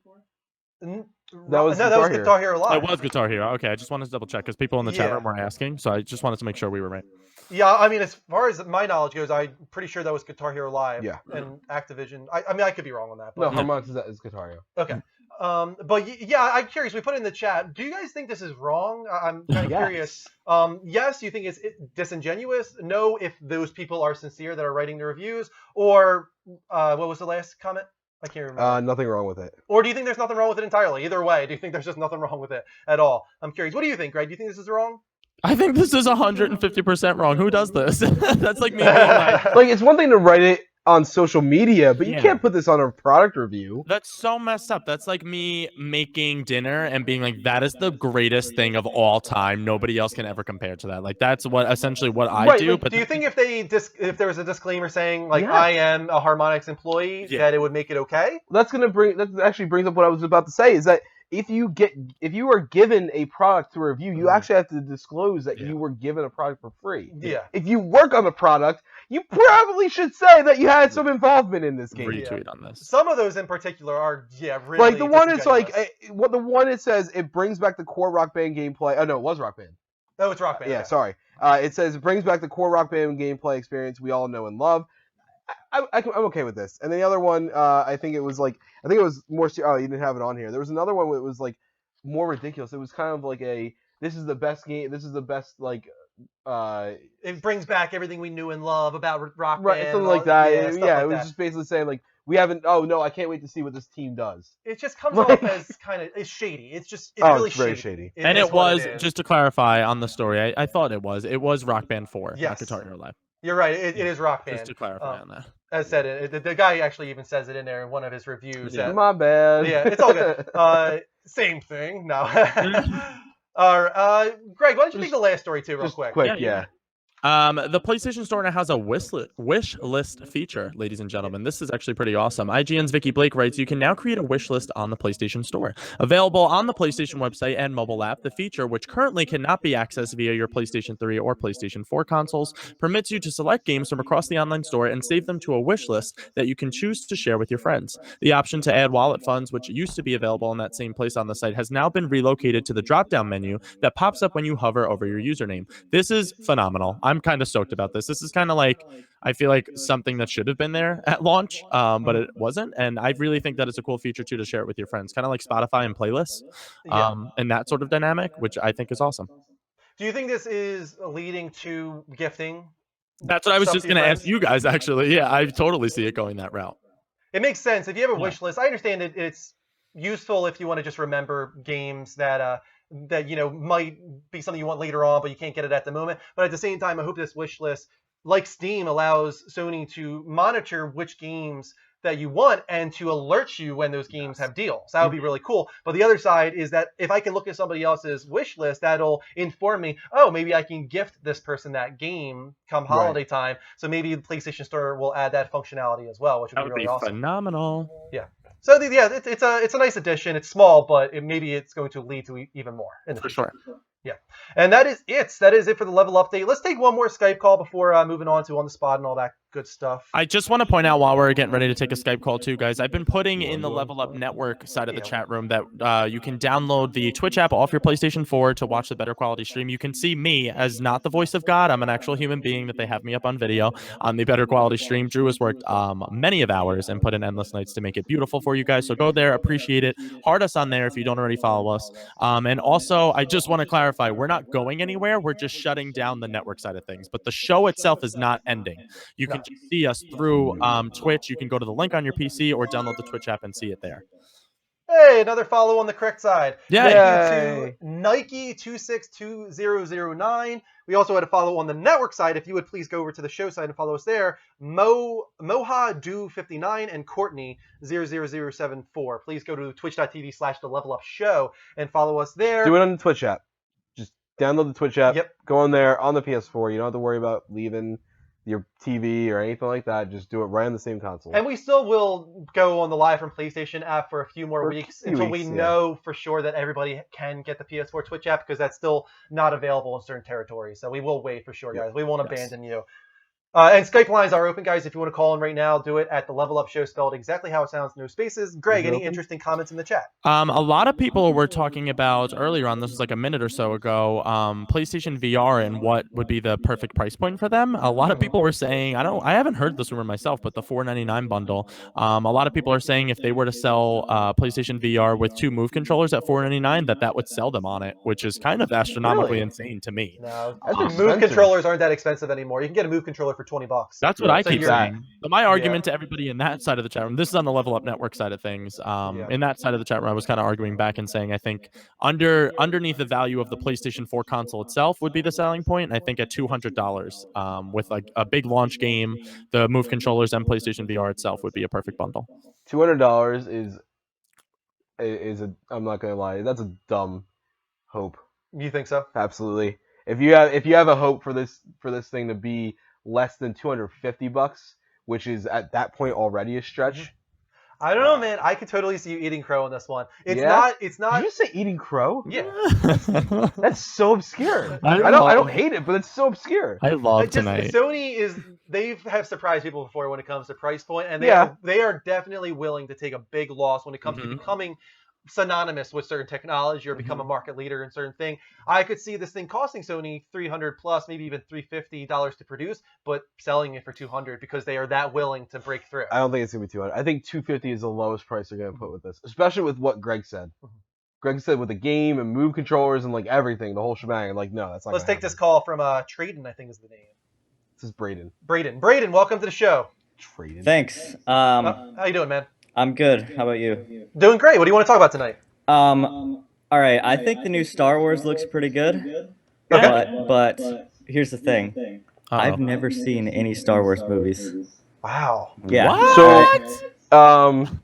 To that, the only question I have, besides when are you planning to go see it, is what the fuck was wrong with your upbringing? Wait, what happened? Pause. How old I don't are know. you? I think I might have saw it when I was like 4 or something. Okay. But I haven't seen it since then. And How old are you? I'm 16. Oh, that explains a little bit. All right. All right. Younger So than I see, thought. you were at the prime age that George Lucas decided to fuck all the rest of us. Yeah, at, yeah. See, when that he was was like, why- you know what I could do right now? Screw everybody over. Yeah, see, that's my question. Is it important for me to watch the prequels Yes. as long? Also. Oh no, the prequels? No, fuck them. Wait, depends on how we're looking at this. Are you talking about 4, 5, 6, or 1, 2, 3? Like the ones the crap ones that came afterwards. No, you can skip them. Okay, No, so you- I you can should just still watch. watch them. Well, here, let me explain this. As a person who has gone out of his way to even buy the whole Blu-ray collection and everything like that, and has the option to, focus on the original, the 1970s, the 4, 5, 6 with Luke, Leia, Han, Chewie, everybody. All right, focus on that.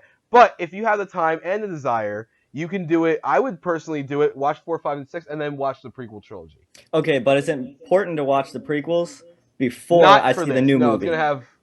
I don't think it's gonna have any tie-ins to the prequels. Not unless Kylo Ren is surprisingly Jar Jar Binks. I don't And know. Yeah. I don't care about Jar Jar Binks. That's he can die. Personally, I think you should still watch them. Go into it knowing they're not near as good as the original 4, 5, 6. But it does bring out the story of Anakin and you know, Luke. Well, never mind. I'm not going to say that just in case. Just somehow he hasn't gotten that spoiler yet. But still, it does delve into those characters. It's possible he hasn't been spoiled on some of the stuff in the original trilogy. I would personally say watch 4, 5, and 6, and then go back and watch the prequels. Yeah, that's exactly how you should watch them. You said it the other way. You argued against me at first. I never in my life argued that. You are 100% wrong on that. I would never ever argue that. I always say watch it chronologically, which means 4, 5, 6, 1, 2, 3 as they released. Yes. Yeah. Okay. Never ever would I say watch 1, 2, 3 first. Never in my life. All right. That's good. All right, man. Thanks for calling in. Yeah. Hope you enjoy the movies. Thanks. Level up, man. Yeah. You Okay. better call in after he's watched them. Greg, I'm curious if people can hear you on the Skype calls. They can. They can. Okay. Yeah. That's good. I wasn't quite sure if they LB could hear you that or not. called earlier, which was an awesome call, by the way. Shout out to you, LB. All right, there we go. Let's move on now. We got to stop with the Skype calls tonight, guys, just because we're pretty far behind on the show here. Ridiculous. Yeah. So next up, where's the volume? There it is. When you turn it down all the way. Yeah, for the trailer segment. On the spot, guys. You guys can submit questions every week with hashtag on the spot on our Twitter, and they have to be hard hitting questions like this one right here. Dear the Level Up Show, if you were going to die tomorrow, what is the final video game that you would play, and would you play it to the very end? Sincerely, Geek MC Styles. I think the first question to this is it a game that has released already? Yes. Okay. It's a game that has That's fine. released. It's available because you're dying tomorrow. and you know it for some reason. Maybe the meteor is going to hit. You know that the world is ending tomorrow. You can only play one more game. And does finishing a play into account? Do you want to finish that game, or would you just play something kind of mindless and like multiplayer shooters? What would you do? Let's start with you, Greg. How about you? What would you do? I'm going for my favorite video game experiences of all time. So I would if it's one game, I'd probably go the original Kingdom Hearts for me personally, and I'd play it through to the end. I don't think you have enough time. You might be able to. You might be able to. I think you can finish Kingdom Hearts 1 in 20 hours if you really go for it. If it was the last game I was ever going to play and I knew I was dying the next day, I wouldn't sleep. I'd be on coffee and I'd be beating Kingdom Hearts. Yep. I would want to go with something somewhat cheerful. You know, I would want to end off with something that's not like going to bring me down or depress me. In some ways, I kind of would want to play go The back Last of Us. Super Mario in a way. Like maybe go back to like Really Super glad Mario you said World that. or something really just old school and charming and just all about the fun, right? Yeah, it just I would like to have that nostalgic moment before I died in a lot of ways. I think a common answer for me would obviously be Final Fantasy VII, just because I've refused to play it, right, for so long that it's like, well, I'm dying tomorrow. I should probably play this game finally. I agree with that. So that would obviously be a choice as well for me. I wouldn't be able to finish Final Fantasy VII. That's the one side that does kind of suck, though. Like, do I start this game knowing I won't be able to finish it before I die tomorrow? Yeah. So that kind of brings it down in a way. How about you? So, I mean, I'm going to go with the cliche Mario. Uh-huh. I'm going to go with either Mario 3, Mario World, or if I want to do, I don't know if I would want to do 3D, like with Mario 64 or Galaxy, but I definitely want to do Mario. I'm leaning more towards Mario 3. But the one that really struck me is the first thing that came to my mind for some reason, I've had such an obsession with this game since it came out, Ori and the Blind Forest. I need to finish that game. Yeah, you do. And I feel, you know what sucks for me? I feel like because you didn't play it from the beginning to the end in a matter of like a week or 2 weeks or whatever, you're not going to get the same experience that I did out of it. Oh, really? Okay. Yeah, because when you put in the time, like when I played that game, I put in 3 hours at a time minimum. And it's just everything about it, the music and the scenery and everything was just perfect. Beautiful game. I enjoyed every minute of it so far, even though it became frustrating at times. It doesn't mean I wasn't enjoying it. I really, really like that game. I'll get back to it. I'll tell you right now, if realistically, it's probably my game of the year. Okay. Yeah, I'm not surprised at that. That's but solid. I think that because it's so fresh, that's why I don't know if I would want to say that would be the last one I play. So I think that's why I would go towards. A lot of people in the chat room saying the same thing as you guys, Mario and Zelda. I want to point out KP. I wanted to ask you guys if you've ever played this game before, because I don't know if this would definitely be my pick, but I remember playing this game all the time on PC at the library when I was a kid. Putt Putt Goes to the Zoo. No, I do not remember that game. Greg, you brought this up to me before. Goes to the Zoo. He brought this up to us. It's one of my favorite games of all time, at least how I remember it. Like, it's not good and story by any means, but it was just like a point and click adventure game where you played as a car that had to like help like animals out in the zoo. It was so much fun. But KP saying it in the chat room just made me think of it, and now I'm dying laughing. That's so ridiculous that came to your mind. I saw Ocarina of Time, which is a solid answer from Lionhead. Anything on the chat that you saw from the viewers? Yeah, solid Animal answers? Crossing, Ninja Gaiden on NES. We had Mario, Ocarina of Time, like you said. E.T. was one on Sega, which was a random pick. What an ass. I feel like that's definitely a joke answer there, I would have to imagine. Yeah. I hope at least. Yeah. And a lot of people said Pong, too. Pong. Yeah, you gotta go back to the classics in some ways, right? Yeah, for sure. Thank you for the question, Geek MC Styles. If you guys want to be next week's On the Spot, don't forget to go to our Twitter at the Level Up Network, level spelled LVL. Tweet at us with hashtag On the Spot. Could be a gaming question, movies, TV, or just life in general. Keep it appropriate, or we're not even going to look at it. And we might use it on next week's show or on Extra Life, our 24-hour gaming talk show marathon. We're going to need a lot of On the Spot questions for that one. And now we can move on to our topic of the week. Yes, I want to say we're not going to do subscriber-only chat unless we get a certain number of people in the room. It just doesn't make sense unless we have a certain number of people in the room. Agreed. I'm not sure what that number is going to be just yet. We're in this transitional period right now, so we'll determine that at a later time once we get back to like normal numbers. So that's why we're not going to be doing sub-only chat for the time being. But we're going to be talking about Paris Games Week tonight because it starts Monday. Yes, it does. And Sony seems to be really focusing on this year. I'm surprised. It's such an obscure conference to be focused on, especially so close to PS Expo. Yeah. Well, they kind of abandoned Gamescom this year. Right. Because it was so close to E3, and their reason for that was like, because we've got Paris Games Week in October. But they've avoided every other situation, every other expo or showing or anything like that. Like, they didn't even have a booth at Comic-Con. They didn't. They didn't have anything for them, which is the first time they have it in a few years.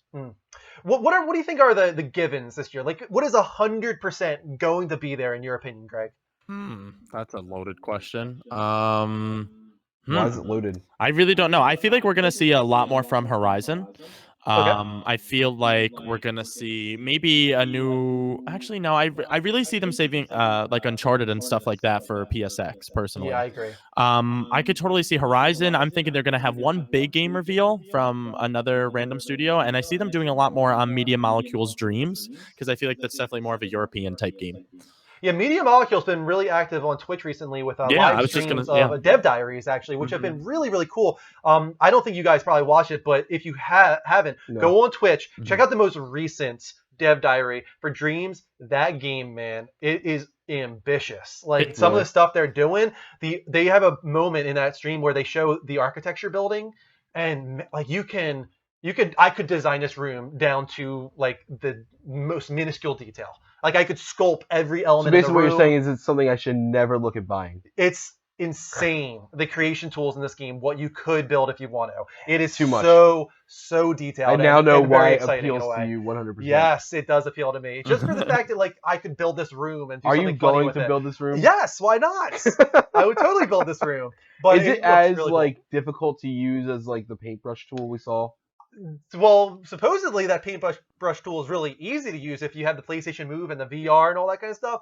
That's what I think is going on here. I think that this is going to be one of the big virtual reality sellers, and they're going to reveal that at Paris Games Week. You think so? It's going to be a VR reveal? Oh, yes. I think this is the VR-centric game, along with a few others as well. What do you think, Greg? I'm excited to see that community envelop that world like they did with Little Big Planet. That was the experience for me. I'm not creative by any means. I'm creative in my brain hole, but I don't have the patience or the time to invest into games like that. But to see what the community itself is going to do with that, I'm kind of stoked. Yeah. Also, Quantic Dream, right? They're based in Paris, I think, as far as I know. So it makes sense to get something from them. A lot of the chat room is saying that they're leak info about it. Yeah. I think we know for sure that they're going to announce the Heavy Rain Beyond Two Souls remaster collection. I think that's a given. But when they reveal that, do we think the new IP from Quantic Dream comes out? No, we're just going to get a demo. A demo? Of the old guy. A demo of the old guy? Do we think that the old guy demo is related to their new IP?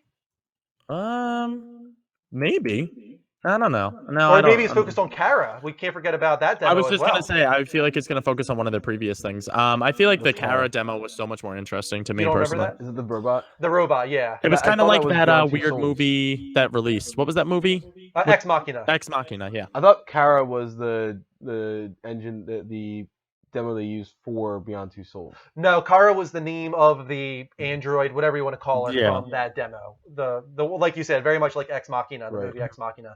So I would be really interested in a game like that with some interesting morality choices. For sure. Oh, I kind of want that right now. That made me excited. Why, you want to choose to have sex with a robot, Greg? No, you dirty. Why do you gotta make it all perverted? That would be interesting. Everyone's saying... I think that is going to be the one new game announcement that we get. I think it's going to be Quantic I don't Dream. think we're going to get a lot of big announcements. I'll tell you that right now. I think it's going to be a lot of confirmation, a lot of stuff being shown off that we've been wanting to see for a while, that we would have gotten at Gamescom. But I don't think it's going to be like, oh, by the way, this game's coming out. And I think we might get that, or we might, something like that along those lines, or the reveal that, Dreams is part of VR. But I think like at the most we'll get is more like what's it called? Maybe we'll get the most I think we're gonna get surprising will be a release date for No Man's Sky. No Man's Sky. I would like to hear a release date just because that game is very ambitious with a small team. So there's potential that that's still really far away. I just hope that it isn't. I really want it to be that VR launch title. I want them to really push PlayStation VR. Yeah, I want to feel like this is a focus for Sony. I want to feel like it's not going to be PlayStation Move all over again. Yeah, I agree with you. A lot of people are saying at the Wolfie and at KP both said they're finally going to reveal that we're getting folders in a new update. You know what? That's they're probably joking, but at the same time, it wouldn't be a bad idea for them to tease their next update, whatever that's going to be, and to maybe show folders and something else ambitious as well. I wonder if they're going to announce PS View for overseas. Yeah, that would be a good idea. The solid service, little by little, it's becoming better and better, and it's pushing that whole idea of a la carte, something that's hope the future is when it comes to TV viewing. Absolutely, I hate Comcast and all those guys. Let's see. What about when it comes to third parties? Do we get any third party exclusives? Do they focus on Final Fantasy 15 potentially? A lot of people are saying in the chat room they'd like to see something from, I don't know if you guys remember during E3, EA's game Unravel. They would like to see when that's going to be coming out on the PlayStation 4. The guy that was talking about his yarn doll. Yeah. that game looks really cool though. Yeah. I'm stoked to play that game personally. It reminds me of Grow Home in a way. I understand that a little bit. No, Grow Home was like a drunken. Did you either of you play Grow Home? I watched you play it, and I agree that it's like being drunk. Grow Home was like, that was an experience. That wasn't a game. That was like a trial and error like experience, I think. And I don't think Unravel's going to play like that. I don't want it to play like Grow Home at all. Going back to like the gravity of this conference, Shuhei Yoshida was recently on Kind of Funny. He had a big interview with them, and what was that? Yeah, and he talked about Paris Games Week, and he said that it will be very comparable in nature to Gamescom if they were to focus on Gamescom. Right, that was my. Gamescom last year was pretty big for Sony. So. Yeah, it was, but I don't think it had to be as big this year as it was last year. Last year at PlayStation Experience as well, so.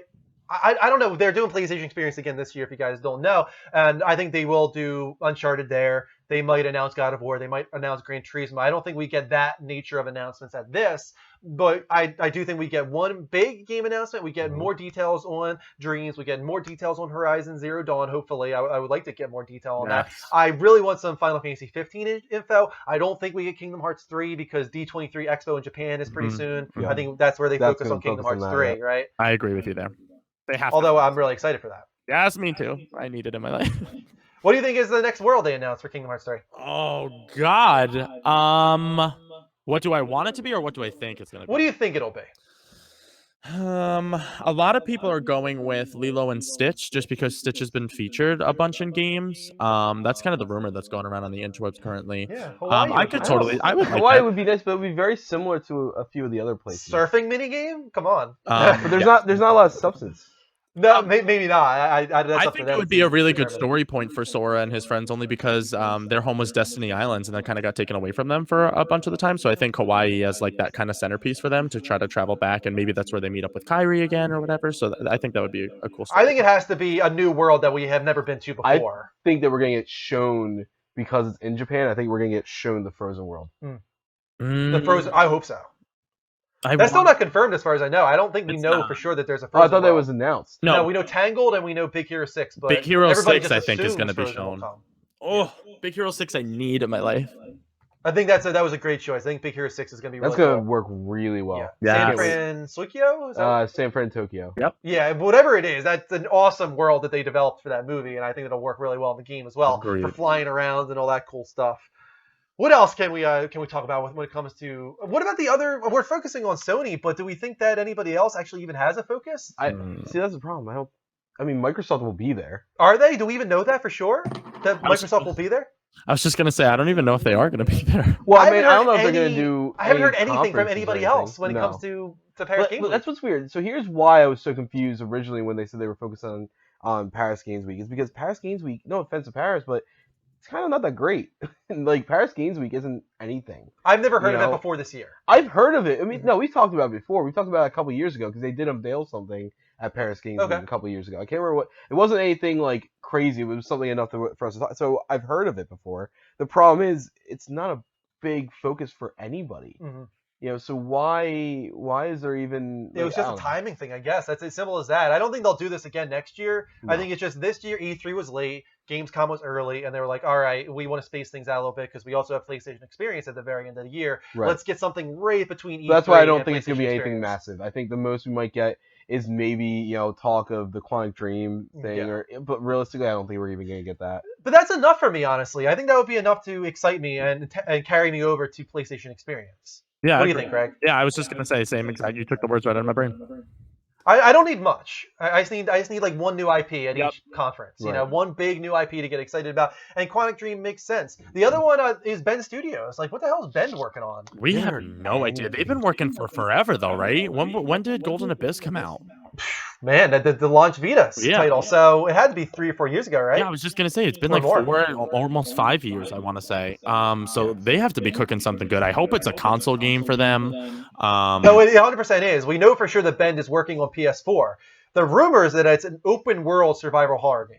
That would be absolutely fun. Oh, we talked about this on one of our level updates before. I would be stoked if we got a reveal for that. I just think that they're holding a lot for PSX because I think that conference for them is becoming bigger and bigger only because it was so big at its premiere last year that I think they're going all out on that. I think everyone's strafing away from the E3 and all the bigger conventions that we've come to know, and I think PSX. Not to jump ahead to PSX, how much shit would you lose if they announced a new version of PS Home for PS4? Virtual reality PS Home? Yeah. Honestly, I think it would be an interesting thing and something that might work very well for them. PS Home already was a decent... it made them money. A success, yeah. It was a success. Like it made them money, so... It caused them a lot of problems, and it was never built the right way when it comes to the architecture of the world and whatnot. And, again, and that's why it they was couldn't another carry thing the PS4. that was ahead of its time. Yeah. But if they could start from scratch and do something, I think a little bit more innovative and friendly with it, maybe Little Big Planet style or something. I don't want it to be normal human-looking avatars. I think they should do something a little more creative with it. Yeah. In VR, I do agree. VR would be really interesting for something like that. It would be really cool if they did Little Big Home. Like if they kind of put the Little Big Planet series into that kind of realm and kind of use Sackboy as the mascot that way for them, I think that would totally work out. Allow people to build their own home and invite your friends over to your home. For sure. I just think that would be a really good thing to keep that series on a thing, and I think it would be a nice way to bring back home. Yeah, I agree. I didn't jump into home that often, but I realized the potential. No, of enough here like and that. there. I did. Yeah. It has a lot of potential to be something interesting to jump into. Most of the time I played Quizzo. Yeah. That was it. Yeah, I know. Buzz or whatever Buzz, it was. Yeah, they had the Buzz world. They had a lot of worlds by the end of that thing. The poker world was actually fun too. They had a carnival. They had an amusement park. They had a lot. They really supported that thing to the very end. Some of the games actually, if you went into home and did certain things in home, you actually unlock certain things outside in a real game. They had their own trophies for that thing as well. Unfortunately, we can't talk too much about this tonight. But Greg, is there anything going on in the chat as far as what people were saying? Everyone got hooked onto you saying, "What new worlds do we want in Kingdom Hearts 3?" And we got a couple good ones in there. If you want me to list those off, somebody said, sure, go ahead right now. I said never in my life. Somebody said a Marvel world. They definitely want the Avengers as a world in general, just to go to the battle and to be able to summon Iron Man was a big one. Also, Monsters Inc., which would be a really cool mini game to help Sully and Mike scare children. I think KP was the one that said that in there. I feel like if there's a Monsters Inc. world, it's the mini game world. Yeah, exactly. I agree. Where you have like a bar to how scared the child is, and that's like all there is to it. Like you're going around scaring children. And you have to hit them with your keyblades to scare them more. Maybe. But I feel like, you know how each game kind of has like a mini game world, like Atlantis. Like that's the mini game world for Kingdom Hearts 3. And then overwhelmingly, I think the majority of the people in the chat room were going with Toy Story, which I think would totally be like the Alice in Wonderland kind of world. Like you shrink down to a toy when you get into that world, and you have to like hide from the humans. See, I don't want you to just shrink down though. I want toy versions of all the characters. I think it would fit. The only one we don't have a toy of is Sora. Yeah, that's it. Everybody else has been a toy, so that's easy. True. That's easy planning. Do we know that Pixar is involved though? I guess not yet. We know Disney Animation Studios is involved because we got both Tangled and Big Hero 6 so far. Right, but that has nothing to do with Pixar. No, those are not Pixar, exactly. So I hope that they do. I do want at least one Pixar world. I want, and Star Wars inevitably has to be a part of it in some way, shape, or form, especially at the release of the new movie, I feel like the less and less we hear about it, I feel like we're not going to get it. I think it would be smart for them to have it. It just needs to make sense because the Keyblade with the Force charm on it, like just the Jedi, the Rebel symbol on the end of the Keyblade. Oh my God! Shut up! Come on! Stop talking. That in my life. Stop talking. It would be it's awesome. Orange and white and gray. Yes. And I want it. Yes. That's the only thing I want, though. Let's be realistic. I don't want to go in there and fight fucking Darth Vader. No. Like that's just. I don't want a world. If we get a world at all, it has to be like something like Tatooine, where you're just fighting Jabba the Hutt. You know what I could see them doing for Star Wars, realistically, especially with the cartoony graphical style? Star Wars Rebels. It's a very, very big Disney property. And that's the other thing is I could see them doing a Rebels version or a Clone Wars version or something like that. But I don't want anything more than that. Same thing with Avengers. They're too. I don't like that. I think it's just because it's like mainstream. The only ones that they did that they pulled off well was Pirates of the Caribbean, but that was because you can make cartoons out of that very well. Like I don't know. I feel like the other ones. I know it sounds really goofy saying that about comics, but it doesn't mesh. There's something that doesn't mesh about it. KP also points out in the chat room. KP very active in the chat room tonight. Shout out to you, KP 2.0. Finding Nemo world as the Atlantis world would be really cool. I would like that. Yeah, I mean, in the first Kingdom Hearts, I really liked Atlantis. Like, the swimming mechanics weren't perfect, and I do think that they could fix those and make them better with this PS4 game. But I do like swimming worlds. I like underwater worlds. It's always a great thing, and I love the music specifically in underwater worlds. One of the things that I felt like they did really well in Kingdom Hearts 2 was the flashback world of Mickey. Steamboat Mickey. Yes. Imagine if they this would be a goofy one though, but imagine if they went back and did like all old school Disney movies, like you had a Mary Poppins world, an Old Yeller world. There's so much potential. There's just so much potential in Kingdom Hearts. You have to save Old Yeller. I love how this Paris Games Week segment turned into Kingdom Hearts 3 and nothing else. But that's the way it goes. Let's wrap up the show here, guys. Right. We didn't get too many follows on the Level Up show tonight, but we got a lot of follows on the Level Up Network. Like, guys, you're killing me. We got like 30 follows on the network. I was able to transfer some people though from network to the show. I was able to transfer. So guys, if you are still watching on live from PlayStation, please right now go get the PS4 Twitch app or jump onto your PC and go to twitch.tv/The Level Up Show. That is our primary channel. It will be our only channel in a few weeks where we will stop streaming live from PlayStation because of the new PS4 dedicated Twitch app. So go there right now, sync up your account and follow the Level Up Show. Let me see if I can find the ones that were show tonight. We had Nike was a show follow. We also had Us Sparky, another show follow from Guitar Freak, refollow. He's trying to probably, lead the charge there, I think. And he had so little show follows. Verfagong was a show follow. I transferred Ultimate him X from Hunter, network. Ginkgo Swag, and that was it. Those were our show follows tonight. Dang. Everything else was network. But we did get a couple of Extra Life donations. We got a $15 donation that was awesome. from the 9 Fox, Derek. And we also got a $25 donation from Tobes, one of our new subs. Let's go to our special thanks segment right now. Speaking of that. So we get a lot of subs and follows and patrons and all that kind of stuff. But we want to take each week to thank those right now, guys. Let's go. So our special thanks go out to, of course, our subscribers. We have the 9 Fox, Tyspin, DeLone Gunman, Miss Amanda, Jungle Mike 420, Alex Bustos 98, Mr. Rager 909, Callie 122, Bulldog Brad, Syndrox LOL, Baz 023S, Level Up Host Drew, Guitar Freak 12345, Blood Splatter 14, Moofy, Kryptonian Dunn, Tobbs 29340, and Chalkar. Our patrons Tempest Moriendi. We also have BMC Music, Artist Your Dad's Bell, Full House 357, TX Puck, DragonCon, Blicky 1888, Mark Conklin, Lionhammer, and The Was Man Returns. We got a lot of Extra Life supporters. Those are Conrad Johnson, Brian Wasalicia, Michael Bizko, Johnny Poolside, Derek Carr, Dennis Ishoki B, Abbott Steele, Tyler Umphrey, Dylan Stelfox, Robert Bowleg, Blending with Henry, Ricky Manna, Chris Taylor, Megan Bochniak, Tyler Elkins, Luke Bayford, and finally our moderators. And Topes. New donator there. Our moderators are Pussfilled Scab, 9 Fox, TX Puck, GFN 2112, and Ghost Games. Yeah. So Tobbs, I will definitely add you onto the list of our Extra Life supporters for next week's special thanks segment. I also want to say real quick that all these people that are donating before Extra Life, we are going to recognize that. We're going to be giving out awards to the top 3 cumulative donators prior to Extra Life Day. So keep those donations flowing because we're going to be definitely giving out either PSN cards. Maybe we'll allow you to choose from it, but we'll be giving out awards for sure for that. I want to say again, thank you so much because anytime you donate to anything that you don't get anything back from, that means a lot about who you are as a person. To give a little bit more of a hint too on Extra Life Day, every hour we'll have prizes. We're going to be giving out over $100 in PSN, Xbox Live, or Steam cards that day, as well as a lot of other Extra Life gifts that have been given to us for raising money. That could be an XSplit subscription.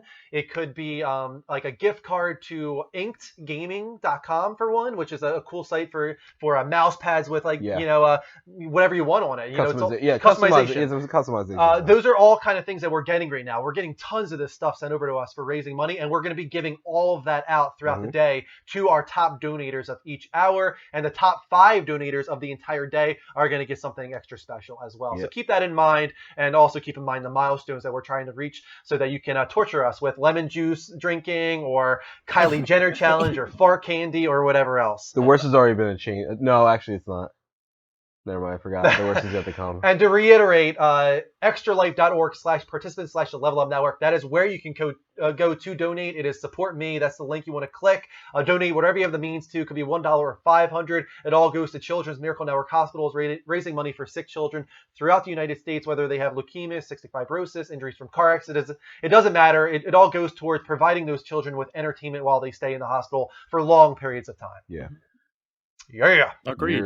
Yeah. Everybody in the chat room, I want to first of all, I want to thank you guys for having me again. Of course, it wouldn't be possible for me to even be here without Drew setting this all up for me. I did become Computer Bear tonight, everybody, so that was fun. I do appreciate all the love in the chat room. Everyone saying that they enjoy the show, and everybody, of course, download the new Twitch app if you haven't already. We get a bunch of people in here saying hi to us now. So we're wrapping up the show, unfortunately. But if you hit the heart button from whatever device you're watching us from, you'll be able to get notifications for whenever we go live, and we hope to see you here next time. And just in case you missed any of the show, you can check us out on our YouTube channel too, which is youtube.com/the Level Up Show, level spelled LVL that time, which we archive all of our streams, including this one, where you get to see all the better quality, me as the Computer Bear. And then we also do another show called Power Up that you guys can catch every Saturday. That's our first pre-recorded show and our first pre-recorded venture on the YouTube sphere that you guys can catch by going there every Saturday.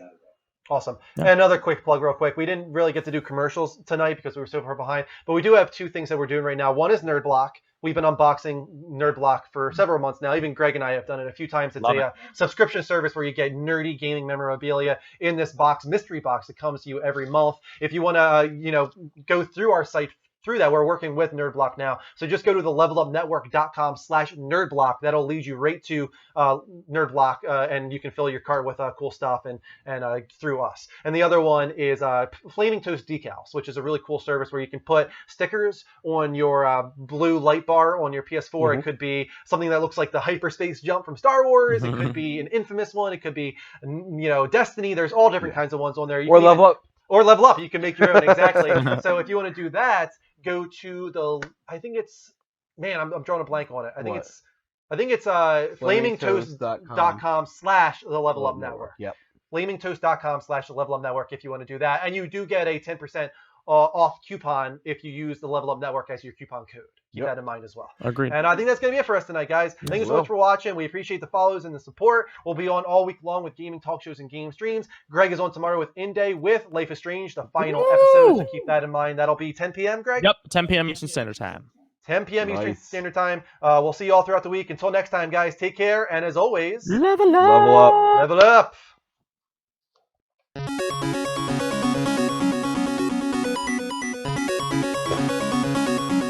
I like how Greg's dancing and I'm too tired to even sit here. Always gotta dance.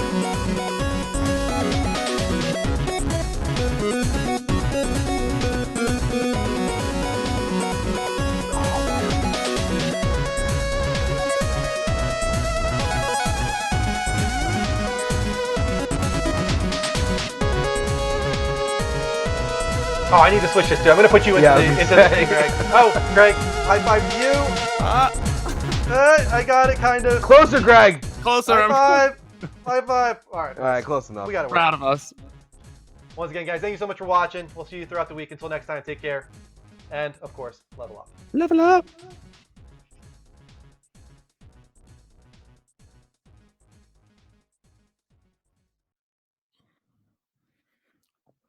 Retweet.